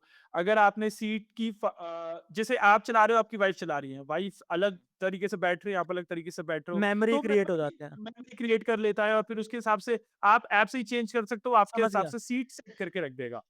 तो ये तो कुछ वो चीज़ें, वो मैं बताता हूँ। वो तब होगा एक्टिव आपकी ऐप में, जब आपकी गाड़ी में वो फीचर है। अब फॉर जी, एग्ज़ाम्पल मेरी जो सीट है वो इलेक्ट्रिकली एडजस्टेबल नहीं है। वो इससे जी, एक ऊपर वेरिएंट पे आती है, मोंटे कार्लो और प्रेस्टीज में आते हैं, और उसमें मेमोरी वाला भी फीचर है। तो उसके एप्लीकेशन में शायद ये होगा, I am not very sure, क्योंकि मेरे में नहीं समझ है ये गया, चीज़। क्योंकि मेरी समझ गाड़ी में वो गया। फीचर ही नहीं है। हाँ, समझ गया, समझ गया। तो हाँ। दीपक बहुत अच्छा लगा आज आपसे बात करके, आपने हमें बहुत सारी चीज़ें ऐसी बताई जो एक्चुअली में मुझे नहीं पता थी। और आई होप जो भी ये वीडियो देखेगा, अगर वो गाड़ी खरीदना चाहता है और अगर वो कुशाक खरीदना चाहता है, तो उसके कुछ क्वेश्चन्स तो आंसर हो गए हों। नेक्स्ट वीक मैं आपसे बात करना चाहूँगा कि इस गाड़ी के स्टॉक के ऊपर आपने अगर उसके डैश कैम लगवाया है, तो कौन-सा डैश कैम लगवाया है? हुँ, अगर नहीं लगवाया है, तो क्यों नहीं लगवाया है? क्या आपने एनहांस करने के लिए जैसे आपने एक वीडियो में कहा था कि आप हमेशा रेड लाइट यूज़ करते हो, व्हाइट लाइट यूज़ नहीं करते रात को इंटीरियर के लिए। हुँ, और ऐसी कौन-सी चीज़ें हैं जो गाड़ी के एक्सपीरियंस को और बढ़ाने की कोशिश कर रही हैं? प्लस हम हुँ, ये भी डिस्कस करेंगे कि आपने हाइब्रिड के बारे में क्यों नहीं सोचा? हुँ, क्योंकि हुँ, हाइब्रिड समझ मुझे ऐसा लगता है कि एक जो बायर है जो सिटी में ज़्यादा ड्राइव करता है, उसको हाइब्रिड के बारे में डेफ़िनेटली सोचना चाहिए। पैसे हुँ, थोड़े ज़्यादा लग जाते हैं बट अगर आप 10 साल की ओनरशिप देखोगे तो दोनों बराबर कॉस्ट की ही पड़ती है। बट हुँ, डे टू डे में आपका खर्चा कम हो जाता है। राइट। तो हम फिर से कनेक्ट करेंगे होपफुली नेक्स्ट सैटरडे और तब तक के लिए thank you so much for joining and I think आपको भी मज़ा आया हो। नहीं, नहीं, मैं अपना एक्सपीरियंस बताऊँ, मेरे को बहुत मज़ा आया। और जैसे कि मैंने आपको कल हमारी जो कॉल पे बात हुई थी, तब भी मैंने यही बोला था कि these are some of the those topics जिन पे मैं बात करते हुए थक नहीं सकता। जैसे क्रिकेट हो गया मेरे लिए, धोनी हो गया जैसे, या कार भी अभी करंटली हो गया, शायद 2 साल पहले नहीं था क्योंकि ऑब्वियसली अब नई ली है मैंने। अब मैं बात कर सकता हूँ इस चीज़ के ऊपर, इसलिए मैं अपना खुद का सेपरेट कंटेंट भी बना रहा हूँ। और सेकंडली इस पर्टिकुलर हमारा इसको पॉडकास्ट बोल सकते हैं व्यूअर्स या फिर हमारी बातचीत बोल सकते हैं जो भी है। But I enjoyed it thoroughly क्योंकि मैं तो चाहता हूँ मेरे से बात करे मेरी कार के बारे में कोई, जी। ठीक है? मेरे से पूछे मैं बताऊँगा और मैं एक्चुअली हेल्प भी करना चाहता हूँ उन लोगों को, जिन लोगों को वो चीज़ इंटरनेट पे नहीं मिल रही जो शायद हम प्रोवाइड करवा सकते हैं उनको। क्योंकि जी, मैं उस बिल्कुल। पेनफुल जर्नी से निकला हूँ कि 3-4 महीने मेरे को रिसर्च में निकले हैं गाड़ी के और मेरे को शायद वो सारी चीज़ें मिली ही नहीं कहीं पे भी इंटरनेट पे जो मुझे जाननी थी। कुछ मिल गई, सारी नहीं मिली। तो आई थिंक हम व्यूअर्स को वहाँ हेल्प कर सकते हैं लॉन्गर टर्म्स में और जो हम आगे भी वीडियोज़ बनाएँगे ना, जो आपने टॉपिक्स बताए, वो टॉपिक्स तो हम कवर करेंगे, साथ में व्यूअर्स को भी बोलते हैं हम कि आप कमेंट सेक्शन में बताओ, एग्ज़ैक्टली आपको क्या जानना है, किस चीज़ के ऊपर हम बात करें। कोई पर्टिकुलर अगर आपका टॉपिक है उसके ऊपर डेडिकेटेड हम वीडियोज़ भी बना बना सकते हैं और क्या आप चाहते हो कि हम इंक्लूड करें, वो लोग बता सकते हैं हमें। बिल्कुल, अगर आपके पास कोई ऐसा रेडी डॉक्यूमेंट है, कोई एक्सेल है, कोई वर्ड डॉक है जो आप इसके साथ अटैच करना चाहो, जो यूज़र डायरेक्टली यूज़ कर सकता है आपकी रिसर्च से, तो प्लीज़ आप मुझे शेयर कर दो। जब ये वीडियो यूट्यूब पे जाएगा तो मैं वो अपलोड कर दूँगा और फिर हम हुँ। नेक्स्ट वीक कनेक्ट करते हैं, अगले टॉपिक के ऊपर। बिल्कुल, बिल्कुल, बिल्कुल। And I personally very, very like enjoyed this particular podcast and Randeep thanks again. Like thank you for having me और I would love to be in these kind of videos in future as well. जी, बिल्कुल और एक तो हमारा evergreen topic है ही RCB versus CSK, तो हाँ, जब कुछ नहीं मिलेगा तो इस बात पे चर्चा हो ही सकती है। बीइंग ए वैसे सीएसके फैन क्या शायद चलती अभी है मैं आपकी अवॉइड करूँ वो चीज़ें। क्या चल रही है आपकी रैंकिंग अभी, अगर टेबल में नहीं, देखा नहीं। जाए तो? हाँ, हम अभी नहीं, let's stick to the cars का टॉपिक। अभी अरे हम इसके बिल्कुल बारे में क्यों नहीं, अभी तो इस बार ऐसा लग रहा है एक और ट्रॉफी शायद नंबा बैंगलोर आ रही है। देखो, अभी क्या है ना, अभी लीग स्टेज है, ठीक है? अब जब हम अच्छा, अच्छा। आएँगे मेन बिज़नेस एंड पे आएँगे ना तब बात करेंगे, अभी छोड़ो आप। हमारी टीम ने अभी तो फ़ॉर्म पकड़ी है, तो थाला थोड़ा खेलने फॉरएवर। दो। अभी थाला आने वाले हैं, 2 मैच पहले जीत गए हम। तो अभी के लिए चलो, चलो बीइंग ए सीएसके फैन मैं इसके बारे में ज़्यादा बात नहीं कर रहा हूँ बट बिज़नेस एंड पे करेंगे हम। चलो बिल्कुल। Thank you so much Deepak, thank चलो, you so much for joining. Thank you so much Randhir, have a nice day and will meet again.